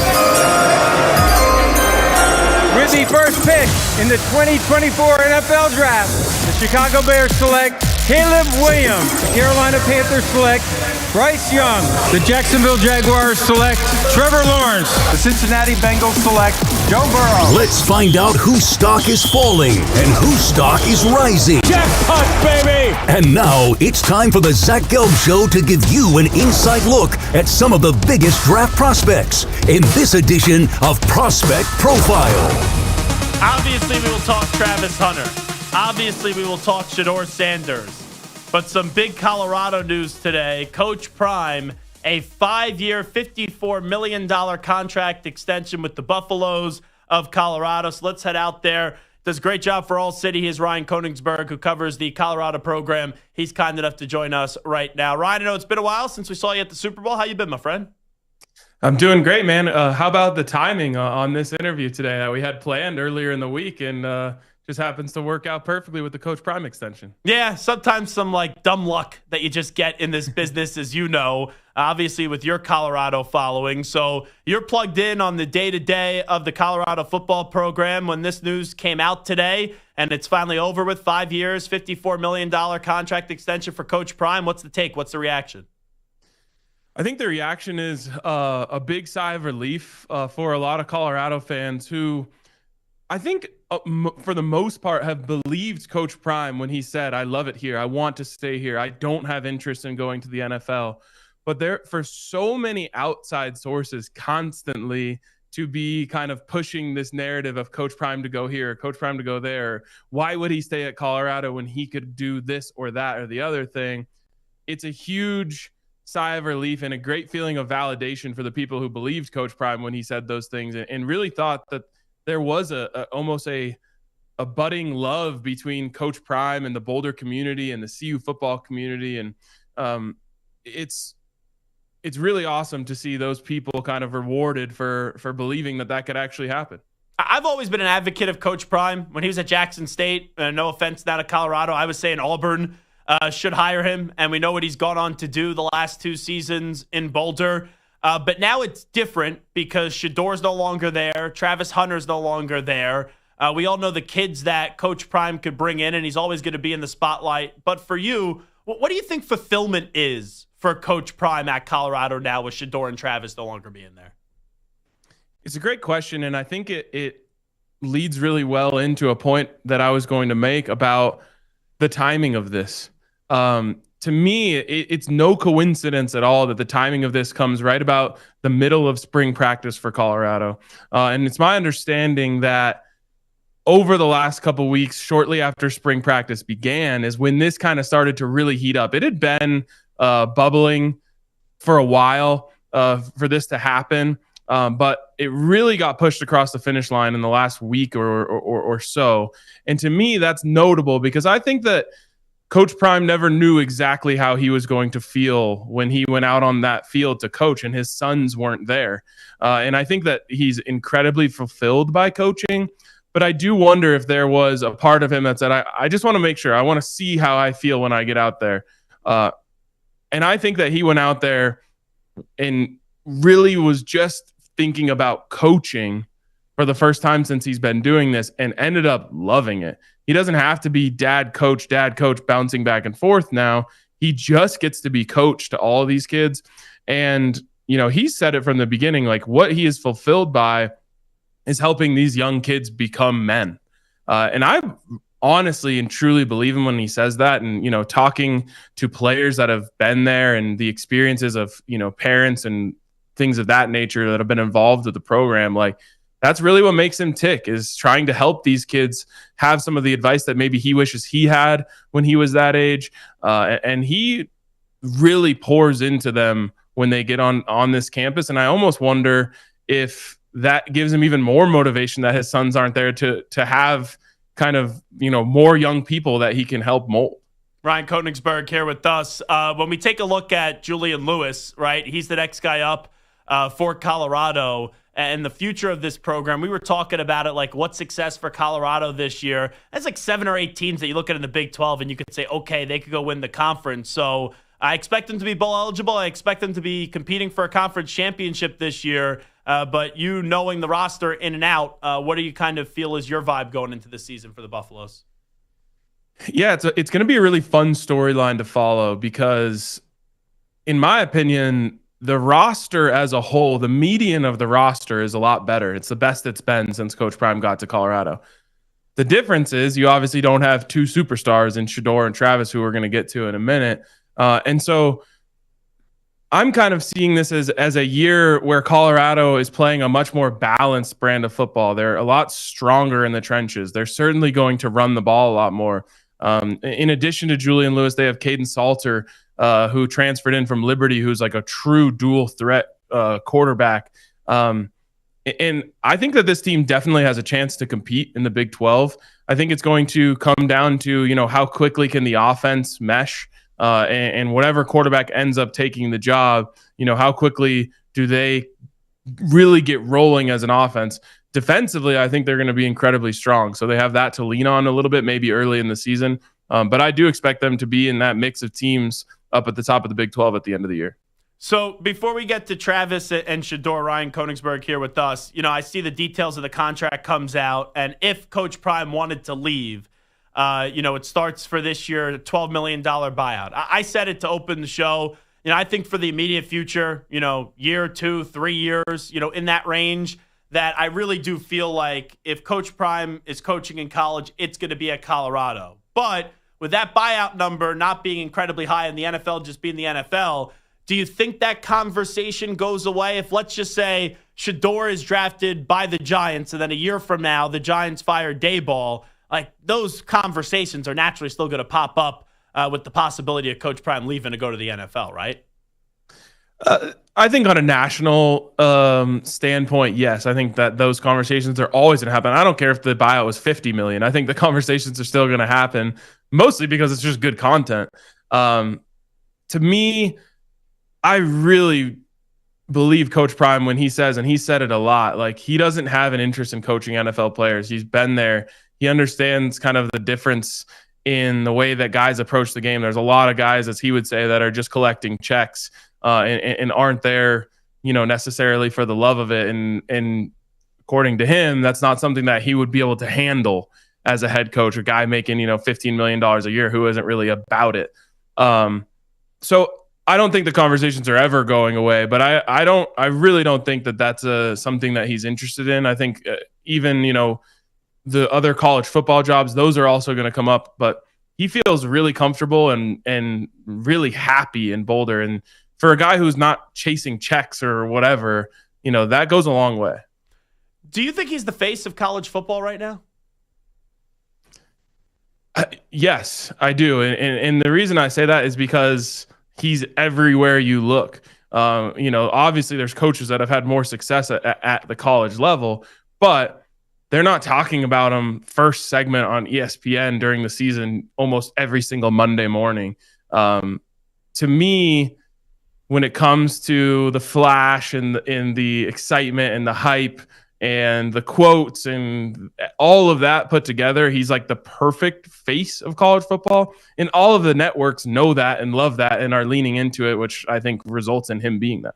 Hey, he's awesome for college football. There's no other way around it. And I love what he's been able to do with that Colorado program really the last 2 years. And last year was a very impressive coaching job. All righty, Ryan Koenigsberg. So we're originally going to bring you on, do a little prospect profiles. My brain is just totally lost. It's scrambled. It's in a blender trying to predict where Deion Sanders is going to go. I think that the Cleveland Browns should take him at 2. I do believe Cam Ward's going to go 1. I think that the Browns should do that. I don't know if they will. And then if the Browns don't, I absolutely believe that the Giants should, but I don't know if they will. What does your gut tell you right now with all the speculation and all the mock drafts and, one day this team's interested and this team's not interested on where you think Shedeur is going to get drafted by? Yeah, I think my gut right now does point towards Cleveland. For them to have been in the kind of quarterback hell that they've been for so long, to not take a swing there, to me, wouldn't make a lot of sense. Now, I also think that the Titans should be strongly considering taking Shedeur over Cam Ward. And the reason I say that, and the reason I think there might be one last twist in this draft season where maybe that gets some steam, is because of the stylistic comparison to Joe Burrow. Obviously, Joe Burrow has accomplished a lot already. He won a national championship, one of the best seasons in college football history. I'm not saying Shedeur is on that level, but from a style of play, with someone who leans on their ball placement, someone who's athletic but doesn't fall back on their athleticism, someone who really likes to play from the pocket and diagnose a defense, that's what got Brian Callahan the job in Tennessee, is working with Joe Burrow. And so when I look at the stylistic comparison between those two, and I'm thinking about, I'm Brian Callahan, I'm trying to find the guy who wants to run it that way, it makes a lot of sense for me for them to go in that direction. Now, in draft season, it's easy to fall in love with a lot of the things that Cam Ward has, bigger size, certainly a stronger arm. So that being said, I think it ends up being the Browns at 2. But either one of those teams could end up picking Travis Hunter and kind of throwing a wrench in all of this. And, the Titans GM did say at one point, if there's a generational player we believe out there, we're not going to pass on him. In my opinion, there's one in this draft, and that is Travis Hunter. So, I'm kind of like you, just we need a domino to fall so we can start making sense of all this. Yeah, no, I've taken about probably 45 Advil probably through this whole process because it could just give you a big headache. Wrap it up at Ryan Koenigsberg. You know what really annoys me though, and I'm glad we have you on because I know you're going to agree with me on this. The people that try to just tear down Shedeur, like the one report that came out that he was brash and arrogant in his interview process. Even so what? Like, I want my quarterback to have confidence. I want my quarterback to be an alpha. Just some of the things that are said about Shedeur, and I've watched him. I see the way that he's interacted with the media. I've seen what he's done now at different stops. I'm not sitting here telling you that this guy's going to be a Hall of Fame quarterback, who's going to be a great quarterback. But this idea that you wouldn't draft him because he's brash and arrogant, like, what are we doing here? It's some of the dumbest stuff I've ever heard. I couldn't agree more. And I mean, think about the way that we talk about all of the greats after their careers, and it's MJ and Kobe and even Peyton Manning, there's stories out there of the brashness in practice or, expecting so much of their teammates and being so annoyed when they're not getting it. Like, those things come out about so many great athletes. Shedeur certainly carries himself with a ton of confidence, but like you said, who wouldn't want that from their starting quarterback? You're investing your franchise in this guy. You absolutely want them carrying themselves with a ton of confidence. The brashness, the arrogance, it goes against all of the interactions that I've had with him since he got in Colorado. To me, he's learned so much from his dad about how to play the game. And I mean that multifaceted. How to play the game of football, also how to play the game that exists around football, to be a quarterback, to be at a future face of the franchise. I have such a hard time imagining him going into an interview and not acting the way that he's acted with me when I have a conversation with him, which is incredibly cordial, kind, very generous with his time. So to me, that's a whole lot of BS. And like you said, if you don't want your quarterback to be confident or even arrogant, I don't know, such a stupid I got Daniel Jones looking for you, Poor Daniel Jones. Travis Hunter, how do you think he's going to get used, on the next level in the NFL? I go so back and forth on this. I personally am on the side that he can pull off whatever a team is willing to let him do. It just comes back to, what is a team going to be willing to let him do? Are you as a team willing to say, okay, well, we're going to have a wide receiver 1 and a cornerback 1 with 1 pick, but we are going to understand that the longevity might not be as good, or we're taking a risk of an injury taking out both those guys. I love that Travis ended up with Coach Prime because I think he's one of the few people that would have ever let him do it. Sure. I worry about the NFL's openness to taking that risk. With that being said, you're not drafting him top 3 to not at least give him a chance to be him.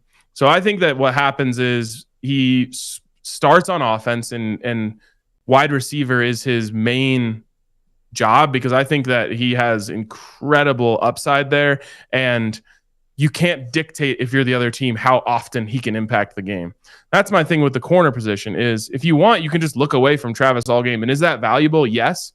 But when you have a touchdown scorer, a guy who put up 15 touchdowns last year on your football team, how are the fans going to react when you put up 13 points in a game and you have, the best receiver in the draft sitting on the sidelines because you moved him to defense? So I think he does start on offense because you can dictate how involved he is. But I think a smart team will find ways to also include him on defense. And maybe it is almost like a pass rush specialist edge rusher, but a passing downs corner that you're bringing in situations when you know it's likely that they're going to have to pass the ball, and giving him a chance to go make plays on the ball. It's what makes it a fun topic, because I can't disagree with what you just said. And then I sit here and I go, I think he'll be predominantly a corner, and then they'll do like 15 plays a game for him on the offensive side of the ball. But you believe he's a better wide receiver than corner if you only had to pick one? It's so hard to pick. Yeah. I just think that he has a larger impact at wide receiver than he has at corner. And the way that he's able to go get the ball and then what he's able to do when he has it in his hands is just, I would hate to see that be wasted or not used to its full capability in the NFL. He is Ryan Koenigsberg. Does a great job covering Colorado, and also see him talking Denver Broncos too for All City Network. We appreciate the time as always, Ryan. Thanks for the insight. Of course. Thanks, guys. There you go. Ryan Koenigsberg joining us on the Zach Gelb Show on the Infinity Sports Network. Really good insight with him. Another surprise in the NBA. Taylor Jenkins fired. This is not to the level of Luka Doncic getting traded because he's a coach and not a player. But that's a pretty significant story, and it's one that is shocking. We'll get into that, and I'll give you a reaction on the other side. Update time first. Here's Zach. Infinity Sports Network. Sports Flash. And that move of Jenkins' dismissal comes with the Grizzlies currently at 44-29, fifth in the Western Conference. No word on a successor right now. UConn's Paige Beckerswell into the WNBA draft following the tournament. 2 number 1 seeds advanced last night. 2 more hope to advance tonight. The Sweet 16 continues with 4 more games, starting with Michigan State, Ole Miss, in Atlanta. Auburn will then meet Big Ten champ Michigan. Bruce Pearl has taken the Tigers to the Final Four, but a tall challenge awaits tonight, literally in the Wolverines' front line of Vlad Golden and Danny Wolf, and the Auburn head coach had a lofty comparison for the Michigan big men. I haven't seen this since I watched McHale and Parrish, right? I mean, these two guys are special. They're special. Golden, in the Big Ten, he was the best player on the floor almost every single night. And Wolf, there's not another 7-footer in college basketball that resembles him. It's chalk in the Midwest, where Kentucky meets Tennessee before top-seeded Houston faces Purdue. The Wildcats beat the Vols twice during the regular season. And Deion Sanders reportedly getting a new 5-year deal from Colorado worth $54 million. I'm Rich Ackerman. This is the Infinity Sports Network. Check out our new and improved website at infinitysportsnet.com.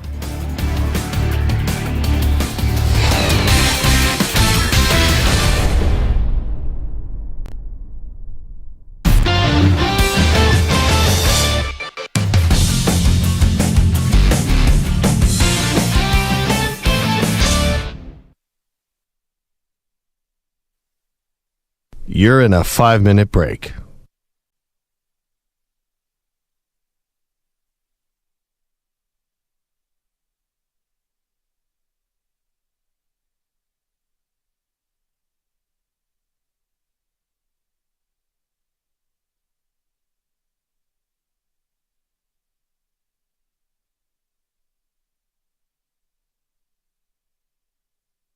Four minutes, 30 seconds remaining.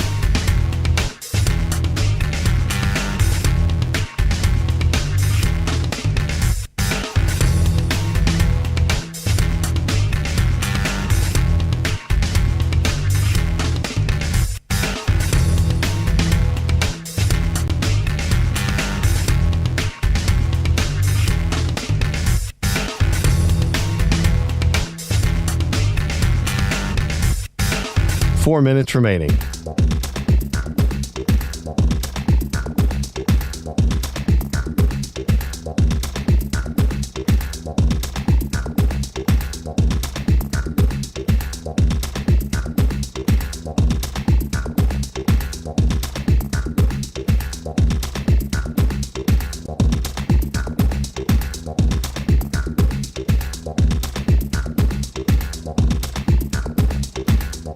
Three minutes, 30 seconds remaining.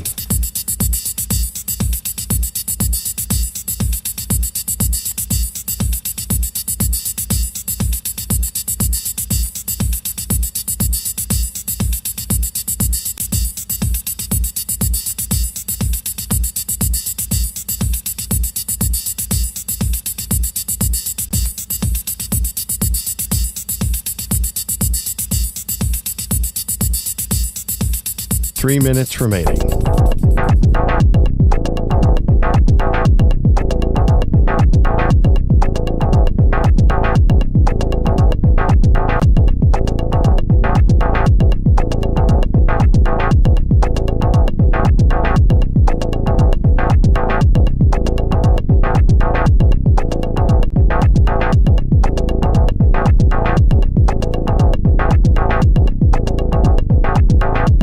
Two minutes, 30 seconds remaining.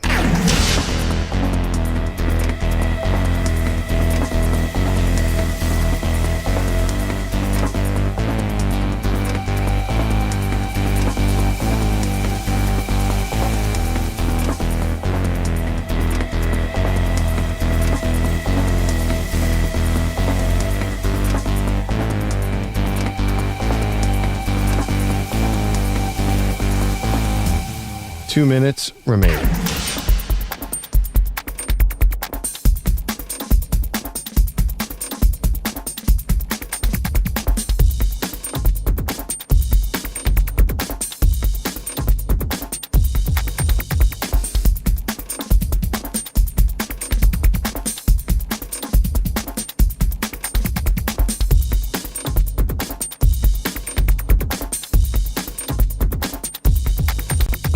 One minute, 30 seconds remaining.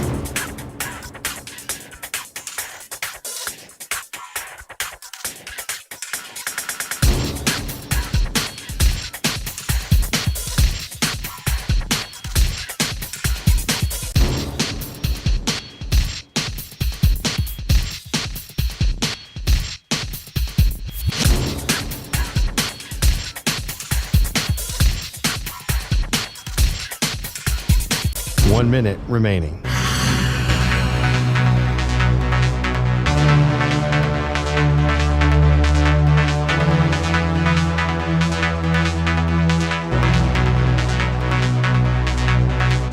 Forty-five seconds remaining.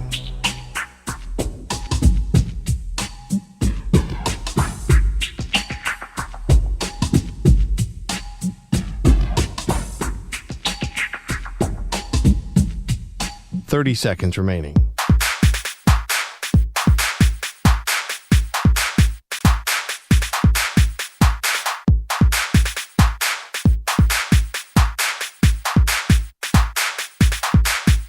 Fifteen seconds.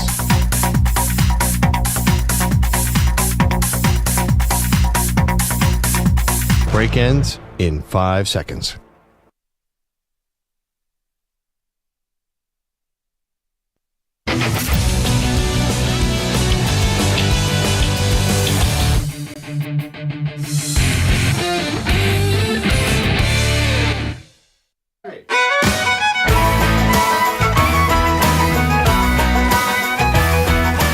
This is the Zach Gelb Show. All right, it is Zach Gelb Show on the Infinity Sports Network. I'll give you my thoughts on Taylor Jenkins in just a second. But before we do that, let's just go around the room here, and I'll throw out a question. It has to do with Coach Prime. So let's say, right, Coach Prime has this new extension, 5 years, $54 million. Let's say Coach Prime after the season goes, you know what? I actually want to coach in the NFL because the buyout right now from now until December 31st is $12 million. After December 31st, it goes down to $10 million. So when the NFL hiring cycle would open up, it would be at $10 million. That is, for an NFL team, nothing. All right? For me, for Botcher, for Samton, $10 million is like, oh my goodness gracious. Life-changing money. Speak for yourself. Okay. Fine.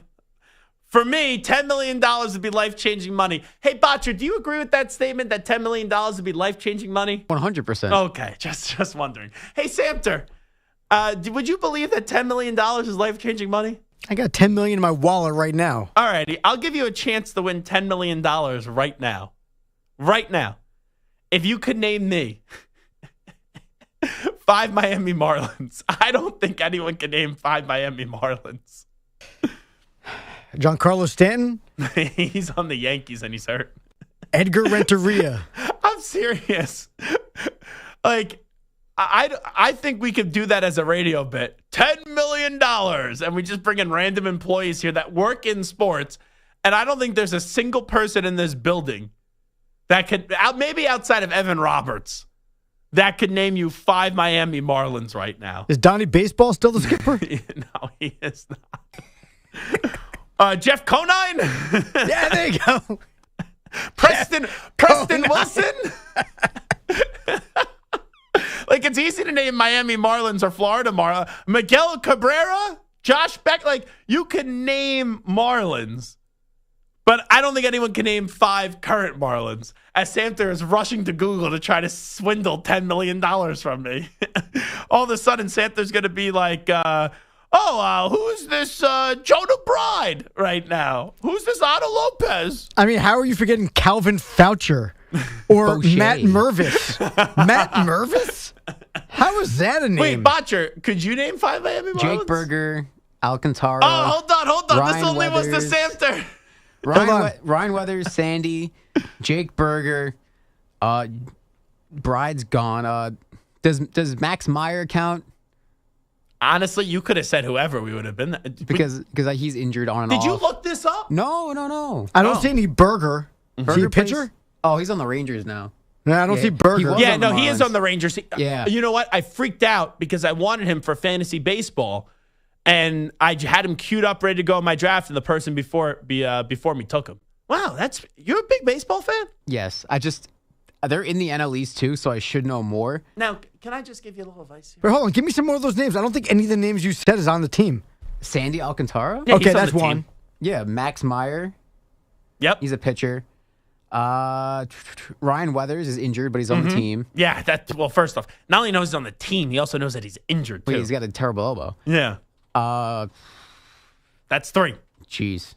I also gave you a bunch. You did say Jonah Bride. You gave me those already. Would you have got Jonah Bride though if I didn't mention him? No shot. Oh, okay. I know who he is. I have no shot I would have remembered him. This is a man of integrity right here, Ryan Botcher. You said Matt Mervis, right? I said Matt Mervis. Oh, sorry. And Fauché, he said. Oh, okay. Zach Pop? No, he's on the Blue Jays. This is riveting radio. AJ Puck. Ever see the Diamondbacks? He was on the Marlins. I think he's on the Diamondbacks now. No, there's no Puck. Botcher's asking Samter and I like we have any clue. you could say you could say whoever. Else. I saw Dan Lebitard did. Yeah. He was on the Orioles. Connor Norby is one of them. What position? Outfield, DH? Outfield. Yeah, no, third base. Third base, Connor Norby. All righty, look at that. 4. Now there's a Griffin Conine. Is this related to Jeff Conine? Yeah, he's the son of Jeff Conine. How about that? Born in 1997. Jeez. All right, let's move feel on. Old, Samter. Yeah. No, but anyway, I at least give you credit. You're in the ballpark on some of those guys. You probably should have just looked it up, but I was saying you could have won $10 million. Nah, that's cheating. All right, maybe we won't do that. For $10 million, I'm cheating all day. Yeah, let's be real. What is said on the radio cannot be legally binded here because I don't got $10 million to talk to my lawyers to give anybody. Taylor Jenkins getting fired. Oh, wait, actually, I was going to ask a question here. Coach Prime, real quickly, if it's not following Shedeur and if he does go to the NFL, where do you think he could go? Where is one spot you would like to see him coach potentially, Samter? I always think about the places that mean something to him, like the Cowboys, the 49ers, but where he got his start, man, the Falcons. To see Prime on the sideline with the Falcons, Michael Penix Jr. is his quarterback, I think that'd be fun. Okay, so the Atlanta Falcons. Botcher, what do you got? Besides the Falcons, it's got to be the Cowboys. Just it's comedy, it's humor, drama. I think he would handle Jerry Jones though, so it'd be fine. I'll give you one. Imagine Coach Prime going to Cincinnati and coaching Joe Burrow, Justin Jefferson, and then also T. Higgins. He may need to play cornerback if we're being serious because they got like nobody on defense besides Trey Hendrickson. But I could see Coach Prime maybe coaching Cincinnati. But, I think it's good for college football if he stays in college football. Now, there's stories in the NBA, and anytime we talk about these stories, they're like stunners. So Taylor Jenkins, who's a really good young coach, has been there for a while in Memphis. They're 44-29. They're the 5th seed right now. They have the same record as the Lakers right now. They've been a top 3 seed for most of the season. He got fired today. You're closing in on the postseason. The postseason starts in 2 weeks. And you're firing the coach? What do you think you're going to accomplish? And what was so bad in the locker room? And I'm not going to pretend like I know here, that you couldn't survive until the end of the season. I hate to say it, did John Morant just walk in and be like, hey, if you keep Jenkins, I'm out? But then you couldn't wait till the end of the season? This just makes no sense to me. I don't get this one. And you know what? I haven't heard a good explanation since then. This story's been out for a few hours now. I saw it at first. I thought it was fake news. I didn't think it was actually real. And no one has given me a valid explanation on why Taylor Jenkins lost his job. The only thing I've seen is that he's going to be maybe the top commodity on the market this year when it comes to coaches. So I don't have a damn clue. I've seen some antics on the bench and stuff that people haven't liked, that fight from the other day, but that's enough to fire the coach? Tough for me to think that they're going to be better from now until the end of the season. And you know what? Now I'm kind of rooting whenever they play in the first round to take them out in the first round in support of Taylor Jenkins. Well, come on back. Some NFL win totals are out. I'll try to guess them. And Botcher, by the time we'll return, will probably be $10 million richer. This is Zach Gelb Show.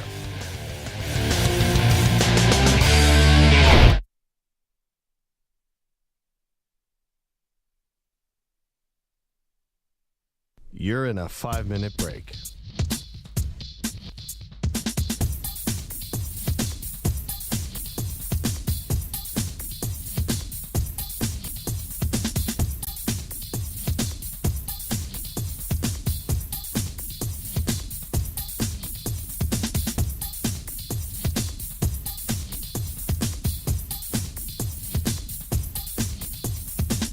Four minutes, 30 seconds remaining.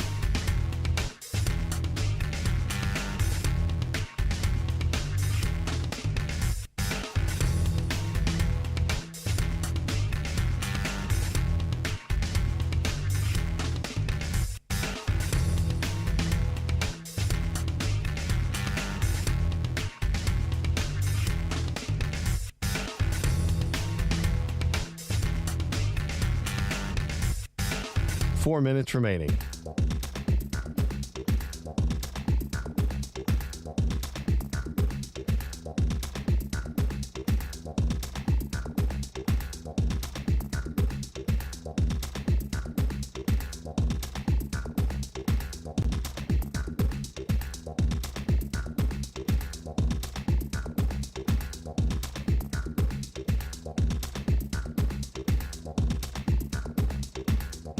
Three minutes, 30 seconds remaining.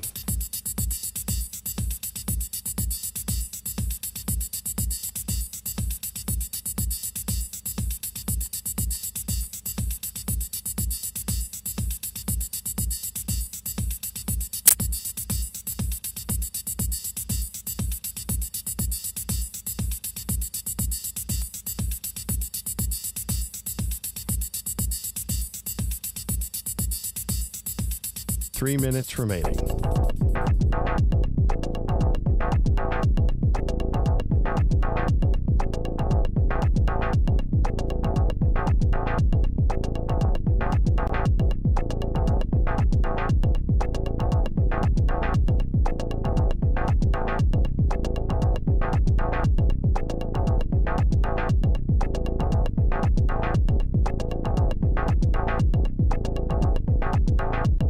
2 minutes, 30 seconds remaining.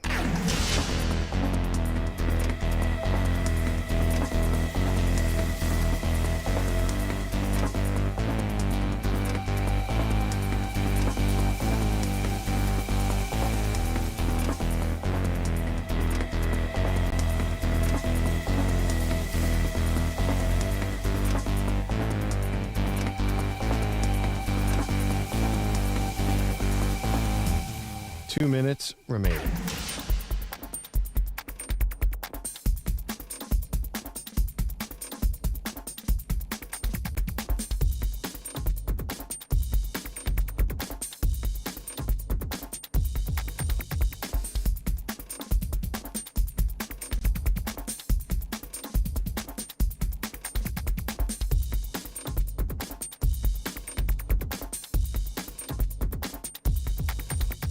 One minute, 30 seconds remaining.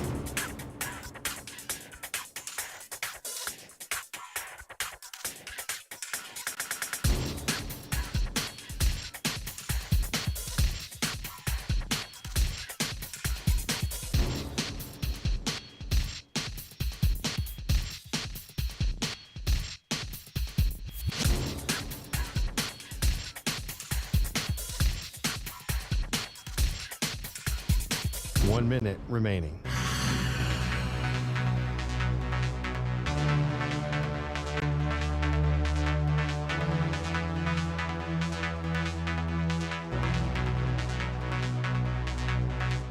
Forty-five seconds remaining.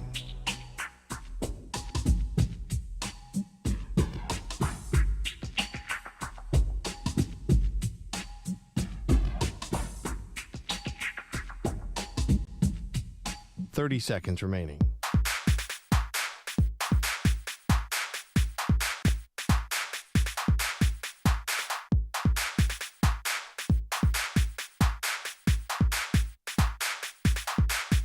Fifteen seconds.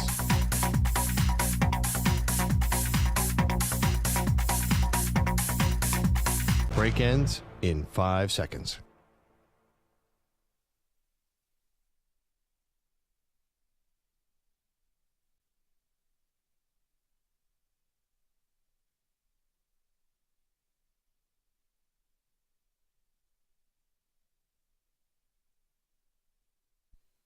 To infinity and beyond.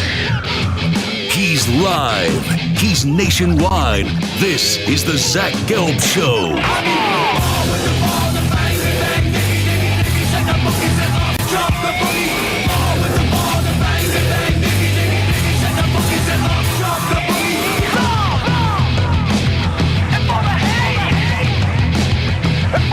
Here's your host, Zach Gelb.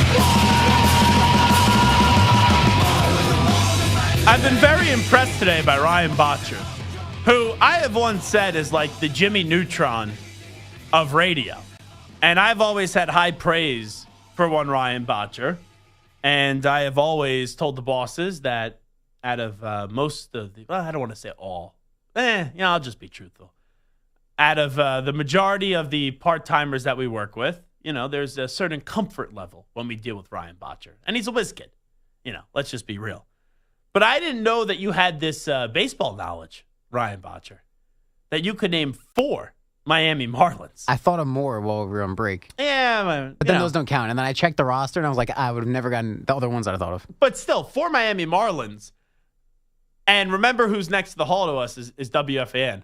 I think if we went around this entire building and asked someone, can you name just 4 Miami Marlins and see if they could top Botcher, I don't think anyone could do it.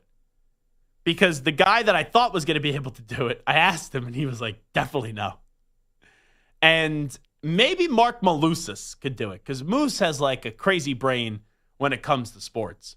But I think you would win if we put $10 million on the line. If, we probably won't. But if we put $10 million on the line, I think that 4 Miami Marlins on the spot, and if we just didn't tell people, we were able to sneak attack them and just be, hey, do you know 4 Miami Marlins or TMZ? I do not think that anyone would be able to top the 4 that you were able to give us. And I love the part where Patrick was like, oh, what about this guy? And I'm like, Santer, look on the roster a little bit quicker because I have no clue if that guy's on the Miami Marlins or not. All righty. Anyway, Santer told me that the NFL win totals came out for this upcoming season. So give me the team name. I'll try to predict the win total. And I've given this 0 thought so far. And we'll see if I'm actually close. You'll then give me the number. And then I'll tell you if it's going to be an over or an under. Okay? Oh, we got music. Oh, nice. Hawkeye. All right. Let's just start nice and easy. Oh, Spencer has a good one. Jody Mack could probably name you 4 Marlins. But Jody's never in the building. That's the technicality. I'll be honest. I didn't realize the Marlins were still leaving the team. All right. They do feel like an irrelevant franchise. You know, if you need a team to move to Vegas, wouldn't you just pick up the Marlins instead of the A's? But they're already down that road too far. All right, let's DA's probably like now on line 1. Did someone say the A's? I wonder if David Sampson can name 4 Marlins at this point. I think he probably could. I think so. I would imagine. Or his ego would tell him that he could. Yeah. All right, let's start easy. The defending champion, Philadelphia Eagles. Over, under, they play 17 games in a season. I'm going to say 12.5. They are at 11.5. Okay, so 1 off, not bad. Tied for the most with the Chiefs, Bills, and Ravens at 11.5. Well, you're going to ask me the Chiefs, Bills, or Ravens now? Yeah, so what do you think the over-under for the Bills will be? No. I figured that I'll lump those guys in together, but we'll start with the Eagles first because there's some other interesting ones. I would take the over for the Eagles. How about for the Chiefs, Bills, and Ravens at 11.5? Chiefs, Bills, Ravens. I would take the over on the Bills, the over on the Chiefs, and I'd take the over on the Ravens, yeah. Yeah, that's what when I looked at them, like 11.5 they is a all good feel number because I could easily just say, 11 wins, and then I could just say 12 for them, and, you know, I don't really like unders that much. If no, and the Chiefs had 15. They probably should have had 16 if they didn't rest, and then they went to the Super Bowl. Like 11.5 feels low for all those teams, to be honest with you. Yeah, but it's got to even out, right? Sure. I mean, listen, some of them have to go under. And look, Kansas City, I know they easily cleared that number last year, but how many one-score games they were, could they fall back a little bit? I guess it's possible, but I will go over Philadelphia Eagles 11.5. All right, now the Minnesota Vikings were a surprise team last year, but they lost Sam Darnold. We don't know what they're doing at quarterback. What do you think their over-under is? 9.5? You're close. 10? 8.5. Ooh. I mean, listen, you got a second-year / rookie quarterback coming off a torn ligament in his knee or whatever in his knee. Yeah, I guess it makes sense. There's still uncertainty there. But if J.J. McCarthy is healthy and good, 8.5 feels like a pretty reasonable number. 8.5. I could see them being 9-8. Maybe 10-7. Yeah, I'd take the over. Okay. How about the disappointing Jacksonville Jaguars? Oh, boy. This is going to be a decrepit number. Because I would imagine Liam Cohen getting in front of that podium saying, Duval. Didn't help out. Duval. 5.5? I want to say 4.5, but 5.5. Wow, no faith in Trevor Lawrence. 6.5 for the Jags. So I've been one away. You've been south one over on all of them on so all far. 3 of them. Yeah. Well, no, you said 6.5 here, right? Yeah. Oh, sorry, you were one under with them. Yeah. Yeah, so I went 5.5. 6.5 is their number, you said? That's correct. Now let me just pull up their schedule too, because they were terrible last year, so they're going to be playing a horrible schedule. Like I looked at the Patriots schedule the other day, and I'm like, this home schedule, it's pretty good, if you ask me. And I know that it's just the opponents that are out. So the Jaguars, they have to get to 6 wins, right? 5.5, you said? 6.5. Ooh, it's 6.5. 6.5. Okay. They play the Chiefs, the Chargers, the Rams, the Seahawks. Ooh, their road is... I'm going to go under. Under. Wow. I mean, this is a team that we thought was going to be the dominant division last year. I mean, that's crazy. 6.5. It feels low to me. I know they've underachieved, but man, it's crazy how far Trevor Lawrence has fallen. They lost a lot of weapons. They have. I think Trevor Lawrence could still be good. Yeah. But, you know, it's No, I'm not disagreeing with you. I'm just more amazed by the fact that this is where they stand in the NFL, considering where we thought they were going to be. You know they'll start the year off like 2-0-2, and everyone will be eating their words and Liam Cohen. 1,000%. Yeah, but in true Jags fashion, they're going to finish the season like 0-6. All right, how about, this is one of the really, it's an enigma of a team. We don't know how good or great they can or can't be. They've lost a lot of star players. The San Francisco 49ers. Oh. 9.5. You're off by 1 again. 10.5 for the 49ers. I thought that number's a little high. I'll take the under. Me too. With all the questions there in San Fran, they could certainly surpass it, but there's a lot of question marks, and I'm not quite positive there. 3,000 times in the last 3 weeks. They are closer to missing the playoffs than they are to going back to the Super Bowl. Now, I think they're a wild card team. I do.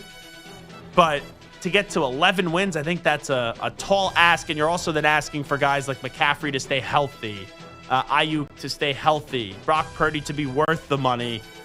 That's a high number. All right, so I've been one off on all of these. So what I should do is whatever I think's going to happen, add or subtract a number to it. That works. So add or subtract the number for the Chicago Bears.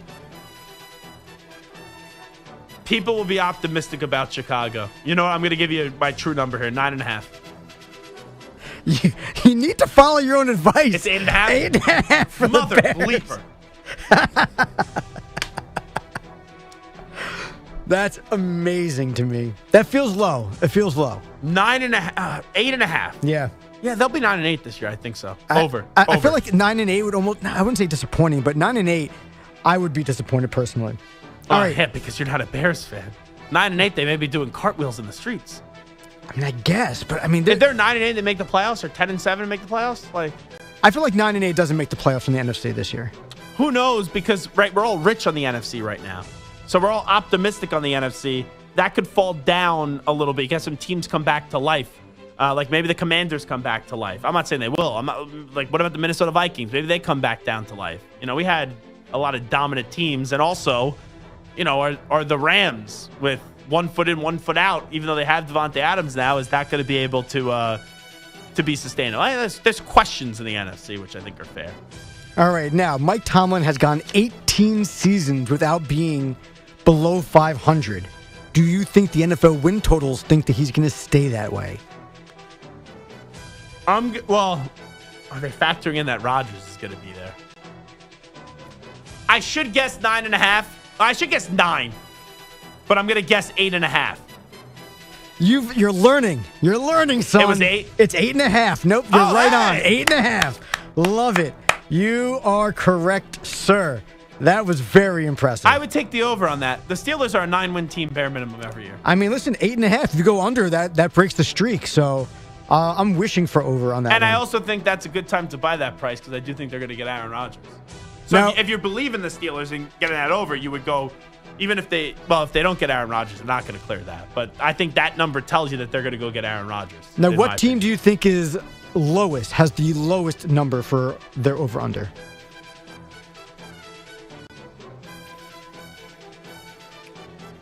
I feel like you want to be a douche here.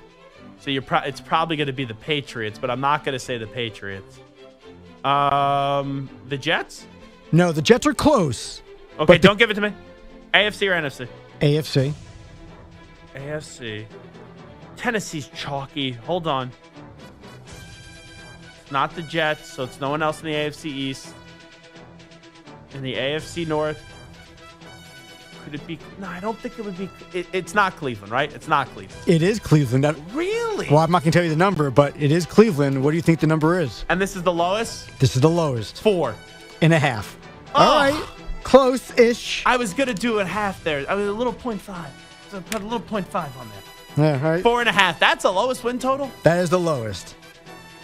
So you mentioned your Hold on. You want me to give the answer on that? Oh, yeah. Over-under. I would go under. You're going to go under 4.5? Yeah.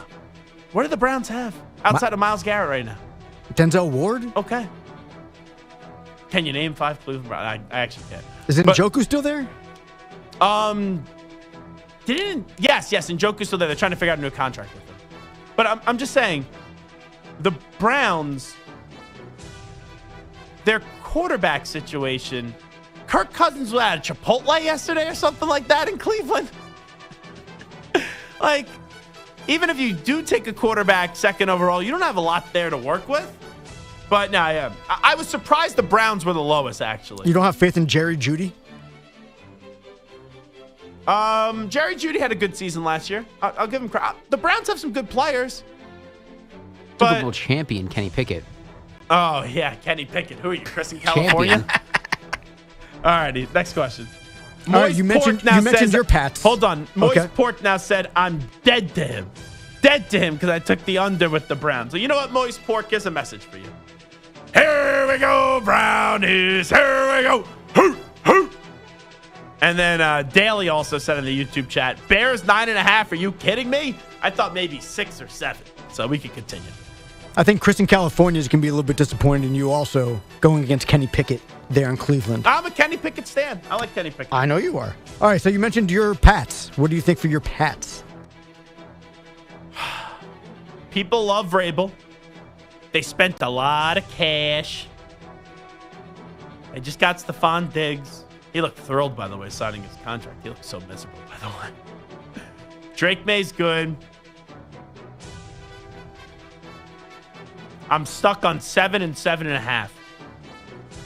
I know it's going to be 7, but I'm going 7.5. Ding, ding, ding, ding. 7.5 for your Pats. I think I'd be good on the Price is Right.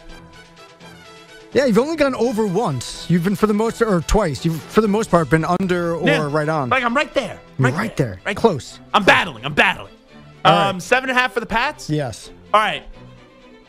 Man, this is me being a homer. I'm just admitting it. I'm taking the bait. Their line sucks. I think this is an 8-win football team this year. Yikes. Now, hold on. You say yikes. Can I give you their home schedule? Now, I mean, they have the Jets twice this year. They could they could win these games. They could just as easily lose them. The Atlanta Falcons and Buffalo Bills. I'm not saying those are easy peasy. Carolina, Cleveland, Miami, the Giants, the Jets, the Raiders, and the Steelers. Tell me that's a tough home schedule. It ain't. Then the road games. Ravens, Bills, Bengals. Tough. Dolphins, Saints, Jets, Bucks, Titans. Tell me, can't get 8 wins there? Little Drake May love? Can't get 8 wins? I hear all this love for Drake May. I haven't seen it yet. Stop. You wouldn't know a good quarterback if it smacked you in the face. What are you talking about? I'm a Chiefs fan. Have been for my whole life. You're a Jet fan. I've seen Joe Montana and Dave Craig, Alex Smith, Patrick Mahomes. I've seen all the greats. You couldn't even find the Chiefs on a map, right? Like, let's be real. Stop. Couldn't even place them on a map. Are they Missouri or are they Kansas? I don't know which. I'll be honest. I don't know which state they're in. They're Kansas City something. It's either Missouri or Kansas. I'm not sure which side they're on. But whichever one, that's where I like it. You know the answer to that, right? I mean, I'm assuming it's Missouri, but, that's my guess. Boucher? Yeah, it's Missouri. Yeah, I know. Remember when, didn't Trump mess that up once? With a tweet, right? Like 7 years ago? I don't want to get bored. Let's continue. You have any more? I got 2 more for you. Jim Harbaugh had a nice first season with the Chargers. What do you think Vegas thinks of the Chargers in 2025? Anytime I think of the Chargers, I think of Arnold Schwarzenegger. Go Chargers, go! They used to always play that with the Swami, Chris Berman. LA Chargers win total. Oh. Now, I feel like Vegas loves... I love Harbaugh, but I feel like they love him some Harbaugh, too. I'm going to say even number here. Flat number. 10. You need to keep going with the fives. 10.5? The point fives. It's 10.5. Okay. But you're close. I would have won the Price is Right, probably. Yeah? All right, last one, because this is America's team. The Dallas Cowboys and their brilliant head coach, Brian Schottenheimer. And, of course, the number 2 overall pick since they're trading Dak to Cleveland.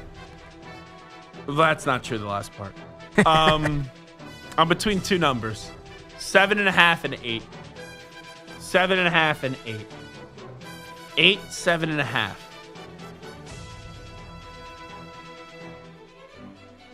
7.5. Would you say over or under that number? If 7.5 was the number, would you go over or under? Over 8 and 9. Okay, they are 8.5.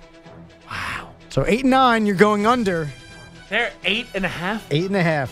They're in the same category as the Steelers, Vikings, Bears, and Dolphins, all at 8.5. Wait, give me those teams again. Steelers, Vikings, Cowboys, Bears, Dolphins. One at a time. Okay, Steelers. I think we'll be better than the Cowboys. Vikings. I think we'll be better than the Cowboys. Bears. I think we'll be better than the Cowboys. Dolphins. I think the Cowboys will be better than the Dolphins. Okay. That's it? You don't got any more teams there? I mean, there's a lot of other teams I can give you more, but I think Is that's there good. one team that piques your interest level that we did not mention? Just one thing. How about the New York Football Jets? 5.5. Yeah? Boom! Ding, ding, right. ding. We end on that. It is Zach Gelb Show on the Infinity Sports Network. Easy under, by the way. Easy. Sam's just back rooting for the Jets. Easy. Justin under. Fields is going to be running all over Drake May's ass. Yeah. It's a weird way to say it. And then when he has to throw, what's going to happen? Interception! I was going to say Devin McCourty, but he doesn't play for the Christian team anymore. Gonzalez, and then he breaks his Gonzalez ankle. Or Carlton Davis. Breaks his ankle? What's wrong with you? You don't root for injury. I don't root for it. I'm just saying Christian Gonzalez is always hurt. Stop. He had his first season he was hurt. Last year he was unbelievable. All right. Enough of this stuff. You're just a mean person. A mean person. Your heart is just like an empty pit, and I tried to fill up your stomach today with some pizza. I thought you'd be in a good mood. All right, we'll take a break. We'll do a news brief next. Zach Gelb Show, Infinity Sports Network. You're in a 5-minute break.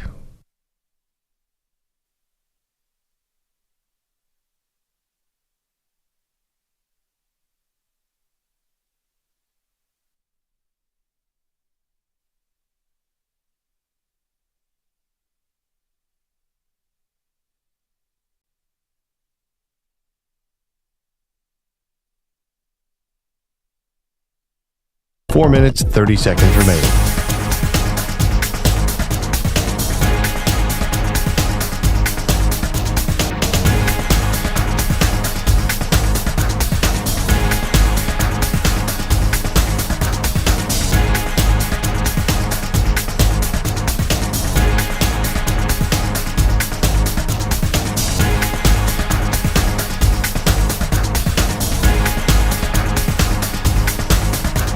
Four minutes remaining.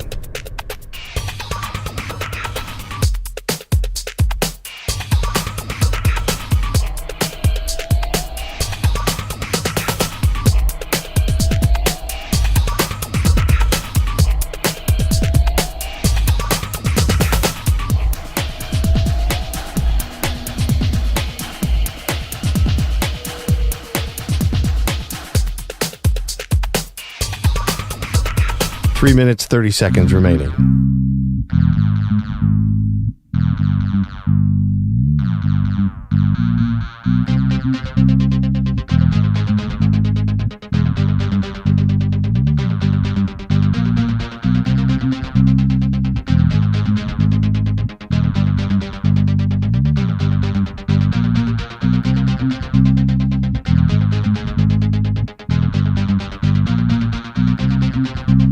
Three minutes remaining.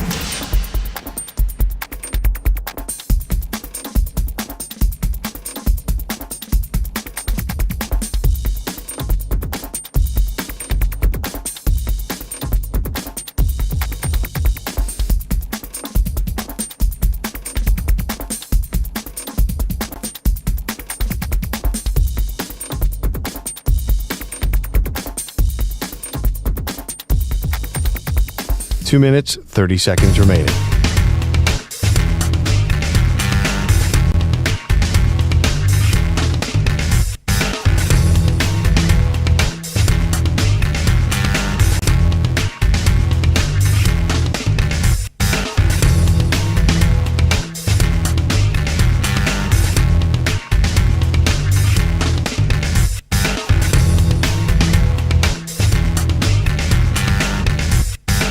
Two minutes remaining.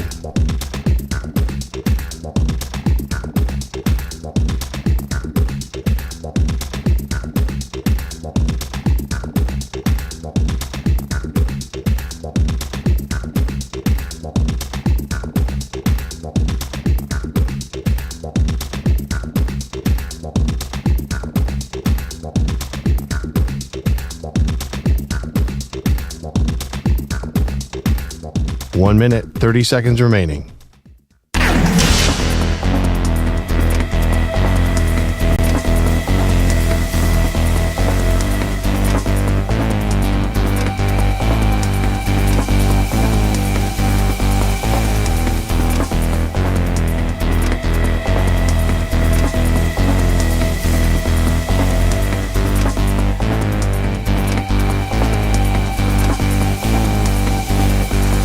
One minute remaining.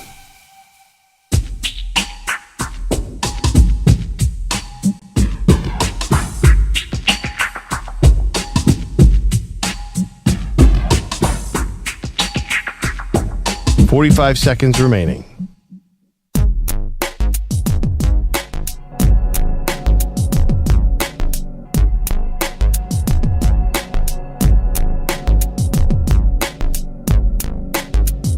$30 seconds remaining.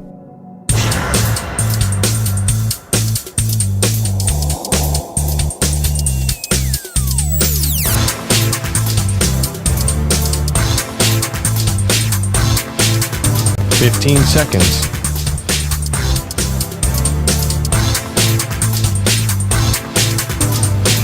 Break ends in 5 seconds.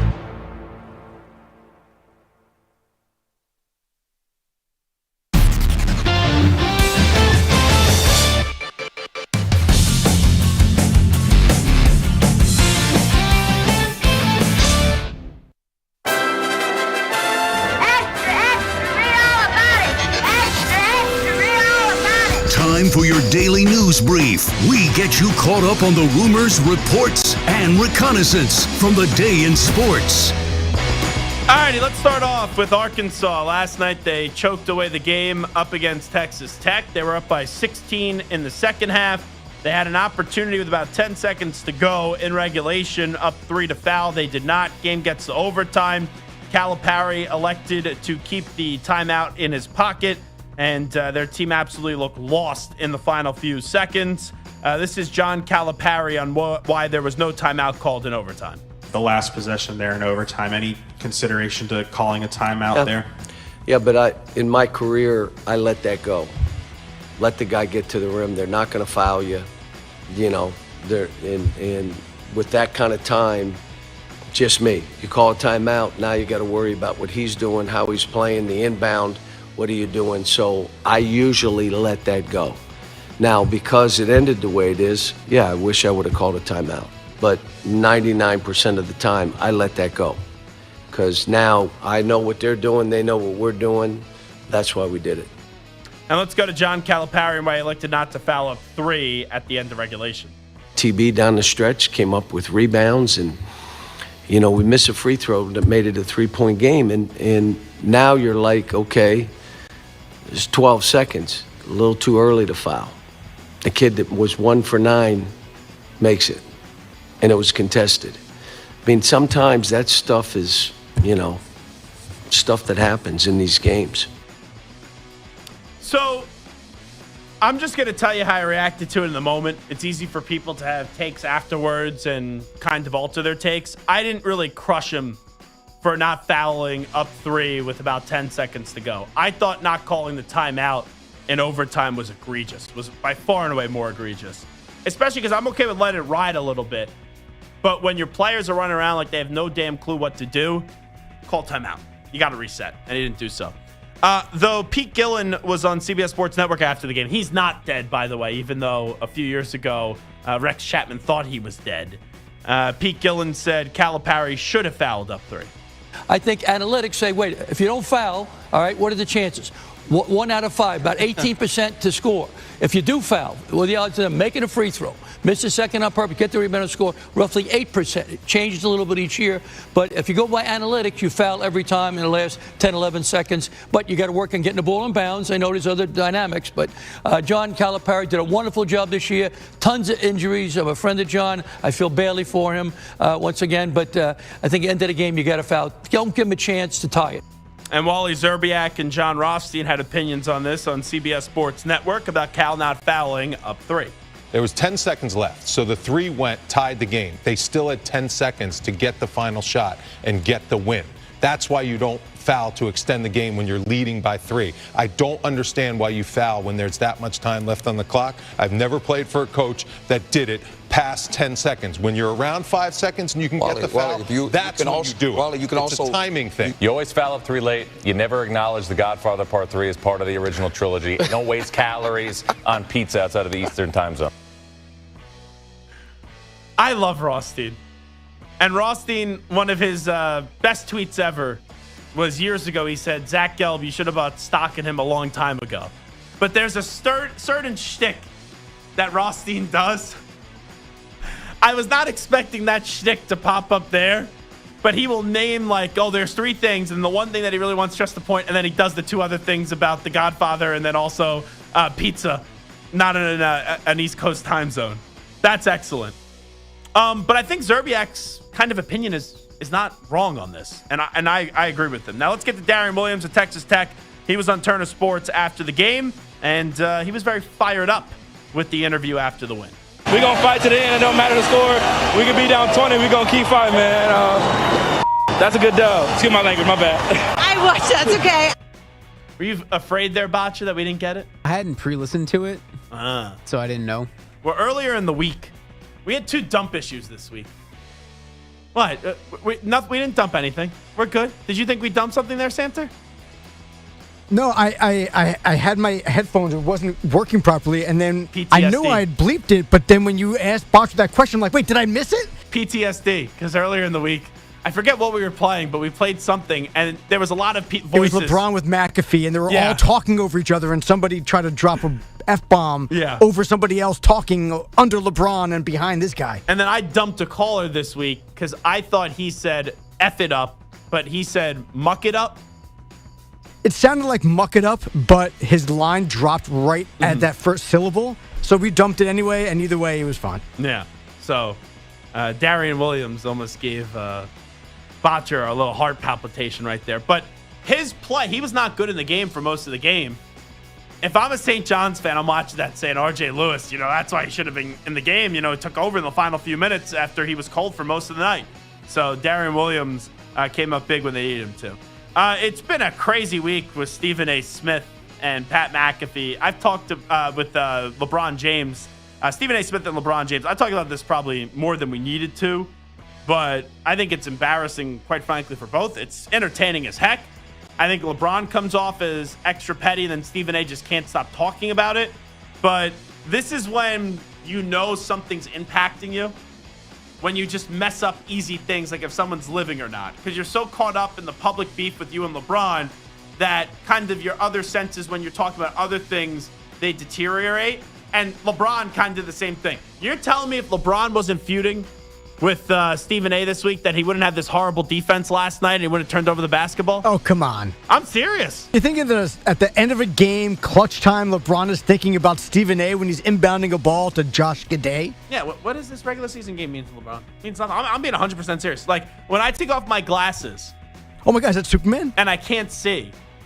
I don't know. Sometimes then, my hearing goes and, all my other senses deteriorate. I think he was so worked up in one area that LeBron is messed up this week, and then Stephen A. is also messed up this week. I mean, maybe LeBron, in the first or second quarter as the game is kind of dragging on, but, last 13 seconds of a one-possession game, no, LeBron is in. I don't know. I think he's thinking about Stephen A. Smith. Oh, he said something nice about Bronny. Oh, let me go McAfee. Oh, Brian Windhorst. Give me a break. That's an impeccable LeBron impression. Enough. Oh, he's insufferable, LeBron. And I love LeBron, but he's been insufferable this week. So anyway, Stephen A. Smith on ESPN falsely says that Nolan Richardson, when talking about John Calipari, is dead. Listen, it's the NCAA tournament, so anything can happen in a one-game scenario. So, of course, he'll have a chance. And, of course, he'll have his teams in the tournament. Of course, he's going to be able to recruit better than anybody ever has there outside of Mr. 40 Minutes of Hell himself, the late, great Nolan Richardson, God rest his soul. I'm laughing for multiple reasons. Because when I toss to this, the slug line is, Stephen A. Smith falsely says Nolan Richardson is dead. Just what a way to, imagine if, I don't know, Shep gets on the overnight tonight and is I love working here at the Infinity Sports Network. Years ago, I was working with a great talk show host by the name of Chris Moore, the late, great Chris Moore. May he rest in peace. And it's like, oh no, Chris is still alive. That's basically what Stephen A. Smith did. Stephen A. Smith is like, rest in peace, the late, great Nolan Richardson. And Seth Greenberg, I don't know how this happened in the moment. I only saw the 15-second excerpt. I wasn't watching this morning. I do watch First Take, but I just wasn't watching today. Seth Greenberg, you can tell he keeps on opening his mouth like, well, what you just said isn't right. But Stephen A. speaks 10,000 miles per second and does not breathe almost when he speaks. That there's no way for Seth Greenberg to interject. Seth in that moment, he'd be like, hey, big fella, time out. Guy's still alive. He's not dead. You can't put him 10 feet under when he's still living. But that's basically what Stephen A. did. Now, Stephen A. Smith the other day had to apologize in the second hour of First Take because the one thing he said that was inaccurate about LeBron James was he said that LeBron didn't attend Kobe Bryant's memorial. So he had to apologize for that in the second hour. Stephen A. also had to apologize today when he realizes he made a mistake about Nolan Richardson. Actually, he's alive. He's not dead, right? Oh, he's by not the dead. way, before we even begin the show, I just want to make sure I am fully aware that Nolan Richardson is alive. Okay, I trust me. I apologize for that. I don't know why I said God rest his soul. I know he's alive. I've always known that. So I just wanted to make sure I made that clear, Molly, before we move on to the show. I don't want anybody thinking I thought the man was gone. I did not. I know he's alive. I'm sorry. Play that again, just because Ack has his headphones on. I want Ack to hear this one more time. Rough week for him. The original or the apology? Okay. Oh, by the way, before we even begin the show, I just want to make sure I am fully aware that Nolan Richardson is alive. Okay, I trust me. I apologize for that. I don't know why I said God rest his soul. I know he's alive. I've always known that. So I just wanted to make sure I made that clear, Molly, before we moved on to the show. I don't want anybody thinking I thought the man was gone. I did not. I know he's alive. Sorry, Stephen. I'm sorry. Why doesn't he just say, I was wrong, or somebody alerted me that I said this, I didn't realize? Why is it always, I know? You may not like this comment. You know what that sounds like? Not me. Nope, I'm not saying you. All right, Sounds like else someone we used to work with. Guy who had nice hair. Yes. And was getting mobbed walking out of Madison Square Garden the other night. That's right. I know who I call him Albert Jose Albuquerque.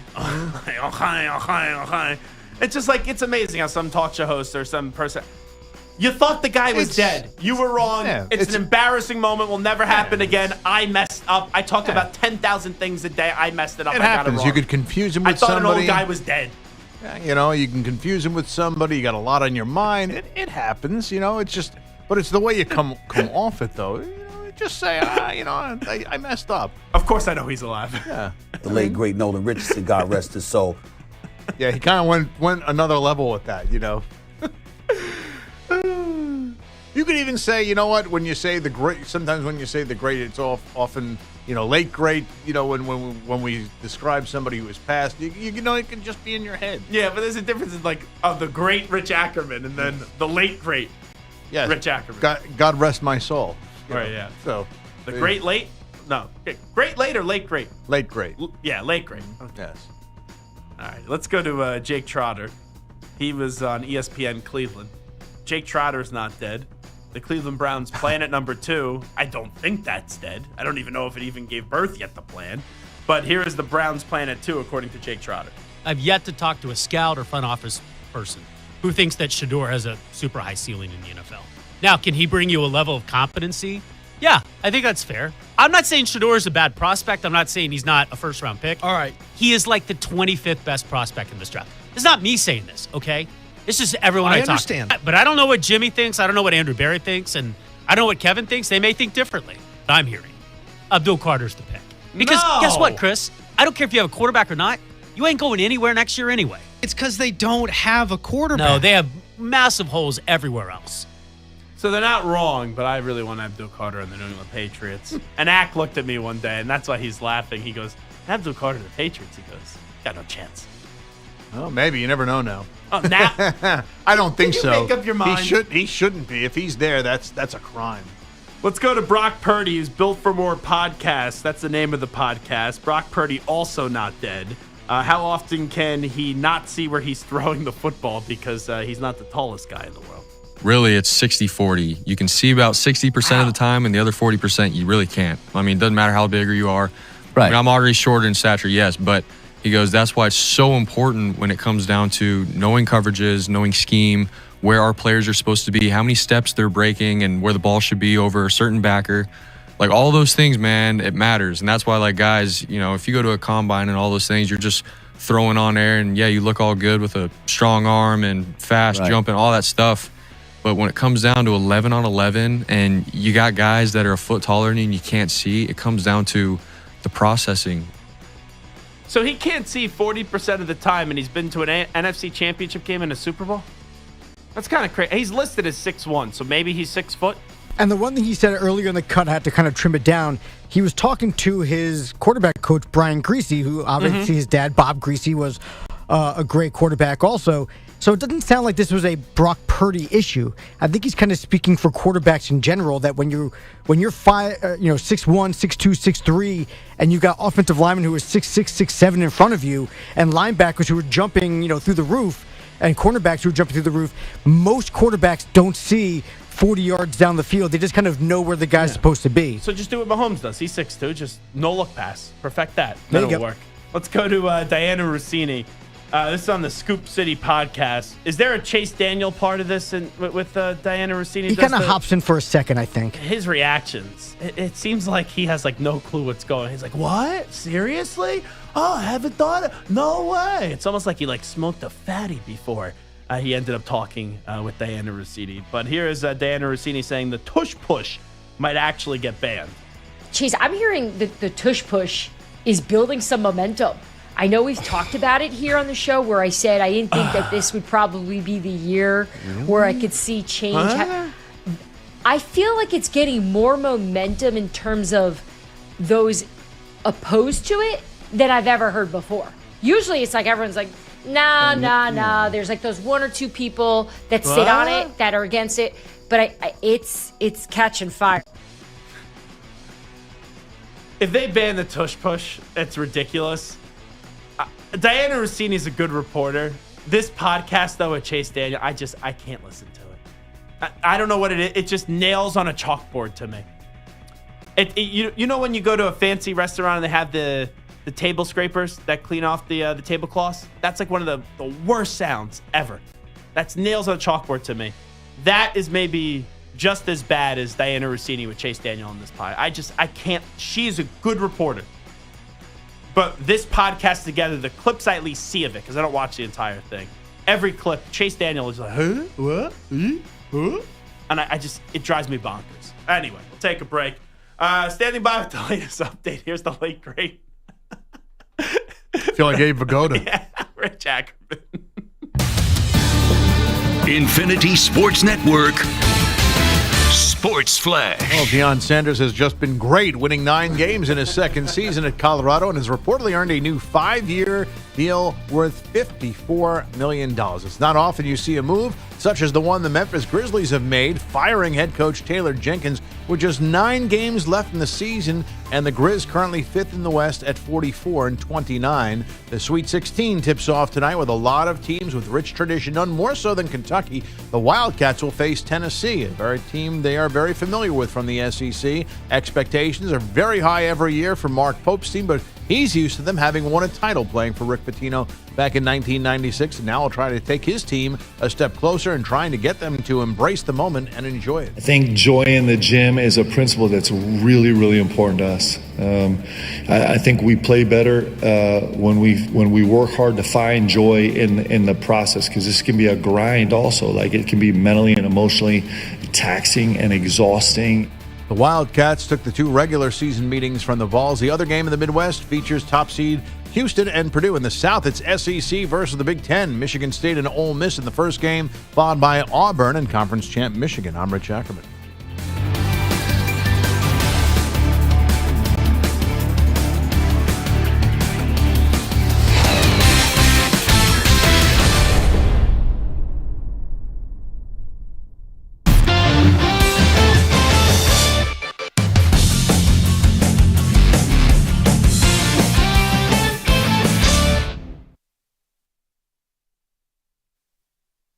You're in a 5-minute break.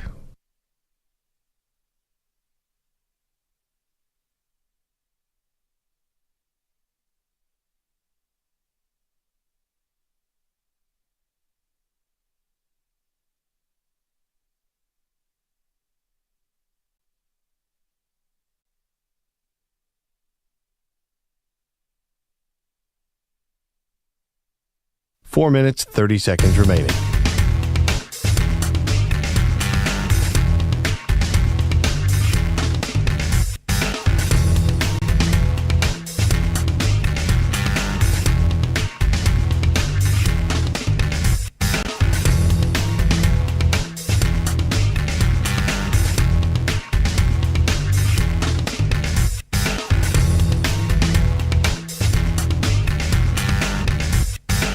Four minutes remaining.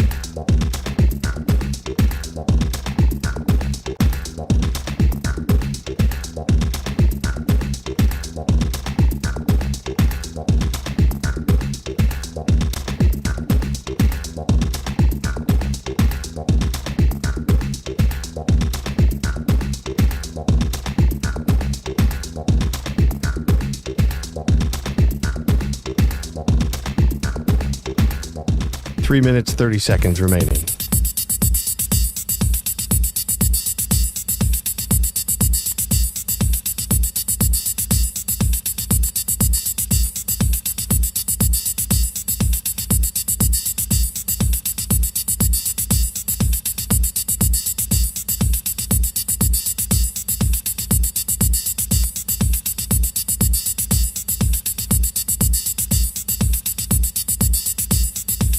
Three minutes remaining.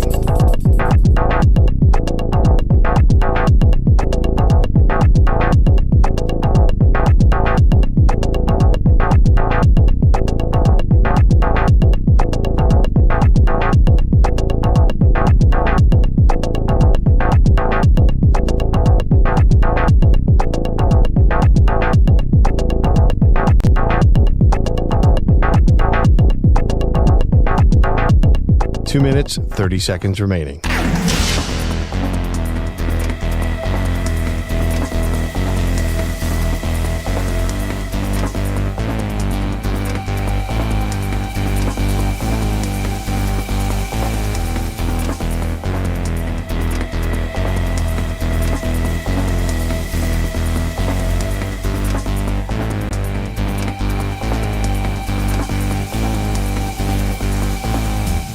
Two minutes remaining.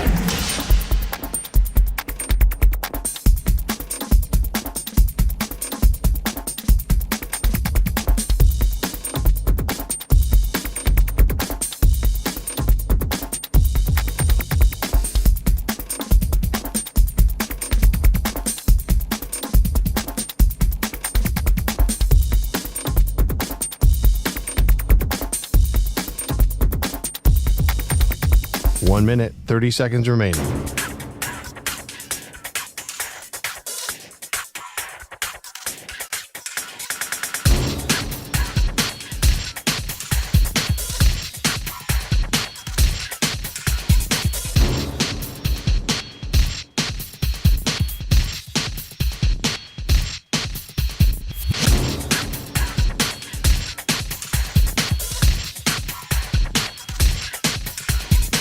One minute remaining.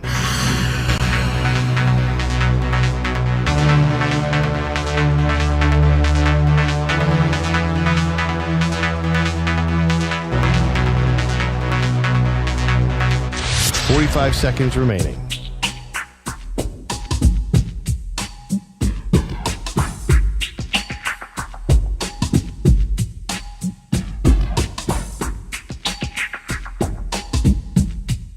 30 seconds remaining.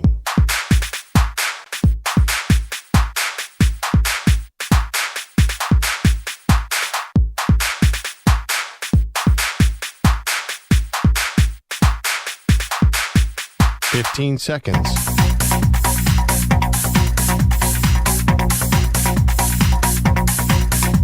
Break ends in 5 seconds.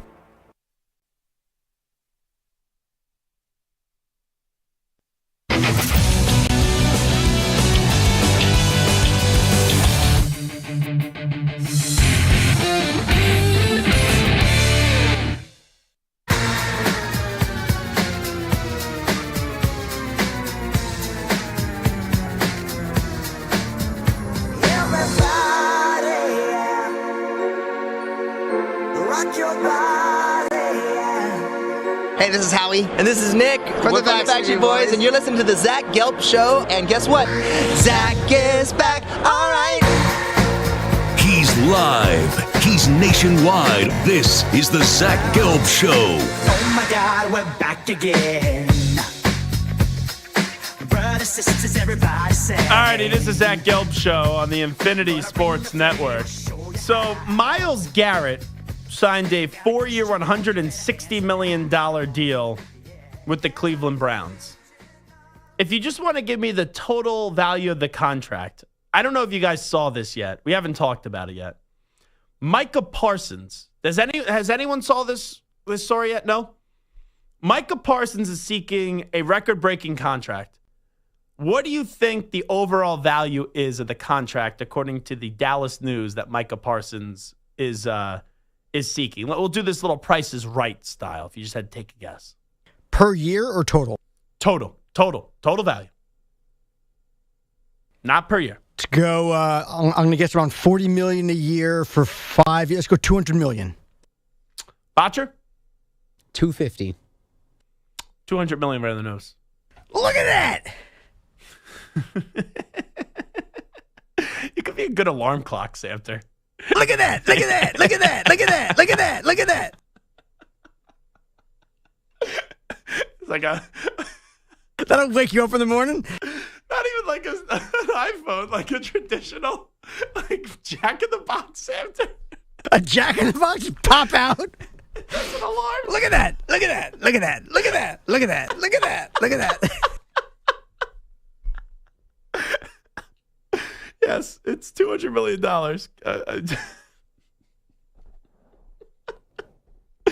Dove Kleiman. I have a tear in my eye. Oh, my God. Now the image of Sam's there. Imagine like you're lying next to your significant other in bed. Oh, honey, I got an alarm clock. It goes off. Look at that. Look at that. Look at that. Anyway, Dove Kleiman, just in. Cowboys star Micah Parsons seeking a record-breaking $200 million contract extension that would make him the NFL's highest-paid non-quarterback in league history. Parsons may hold out from training camp without a new deal.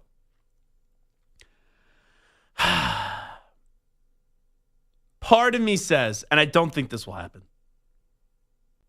$200 million. If that's no negotiation, no wiggle room, I would say maybe you start to think about trading Micah Parsons. That would just be the initial hot take when I first read that coming back from a break. That's subject to change, though. More likely to be moved, Micah or Trey Hendrickson? Micah. More likely to sit out a regular season game? Trey Hendrickson. Interesting. Mm-hmm. I don't think the Bengals are going to trade him. I don't think they're going to trade him whatsoever. All righty. We gave you 3 out of 4 last night. Cal messed up Arkansas, else we would have had that. Well, we had that on the spread as a winner, but he messed up winning the game outright. Ole Miss, Michigan State. I'm taking the points here. I think Chris Beard's going to win the game. I do. I picked Michigan State to go to the Final Four. I like Ole Miss in this one. Kentucky, Tennessee. I hate to be like that stereotypical talk show host. It's so tough to beat a team 3 times in one season. But I think it is. So I like even though I love Mark Pope and I want to see Mark Pope win, I'm taking Tennessee here to beat Kentucky. Auburn, Michigan. I love Dusty May. I love Bruce Pearl. But I'm going Auburn here. I think the Michigan story reaches its apex tonight. And then you got Purdue and Houston. I just don't see either of these 1 seeds losing. But we are on a collision course for all the number 1 seeds to get to the Final Four. Now, I feel good when you look at the bracket about Auburn getting there, because I do think Auburn will be better than Michigan, Ole Miss, and Michigan State. I look at Florida. I don't know what the number is yet. It's 6.5. I will lay that 6. I'm going to a wedding tomorrow in AC. That's a Saturday night wedding. This game's at 6:09 p.m. Eastern time. I'm going to be at a casino. I'm placing a fat wager tomorrow. And I mean a fat wager on Florida laying 6.5. But you look at all the number 1 seeds. I think Houston will take care of either Kentucky or Tennessee. They'll get by Purdue. The number one seed, ironically, and I think Duke is the best team in the country.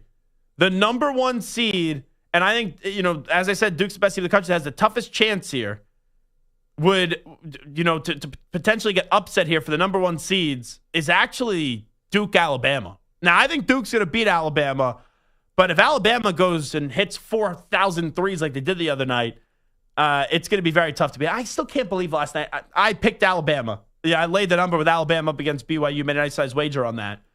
But if you took away all the 2-point shots for Alabama and just had the 3-pointers and the free throws, Alabama still would have won. And Nate Oates has been as good of a coach as there's been in college basketball the last few years, what he's done with the Alabama program. Got finally the Final Four last year. Now we'll see if he go out there and win a championship. So I do think for the Elite Eight, we already know it's Duke and Alabama. And we also know that it's Florida and Texas. I do think we're going to see Auburn and Ole Miss. And I do think we're going to see Houston and Tennessee. All righty. Ryan Botcher, thank you very much. Michael Samter, thank you very much. Maybe if you get into the alarm clock, jack-in-a-box business, maybe we'll patent that. I think we can make some money off that. Probably sell about like 15 of them. Seeing my face and hearing my voice first thing in the morning will wake anybody up. You would get out of bed. You would run away from it, I'll tell you that. Big thanks to Hack, each and every one of you for listening, watching, and interacting with the program. Also, big thank you to Bobby Regan from Barstool Sports for joining us, and Ryan Koenigsberg on a very busy Prospect Profile Friday as we talked about Shedeur Sanders and Travis Hunter. And also, our buddy Coach Prime, who got an extension, 5 years, $54 million. We will talk Monday, where we will have our final 4 teams remaining. We are here next week, Monday, Tuesday. We are off as a show on Wednesday, but then we're in San Antonio Thursday and Friday for a Final Four. So we will talk Monday at 3 p.m. Eastern, noon Pacific. We out. Bye-bye. Have a great week. Peace!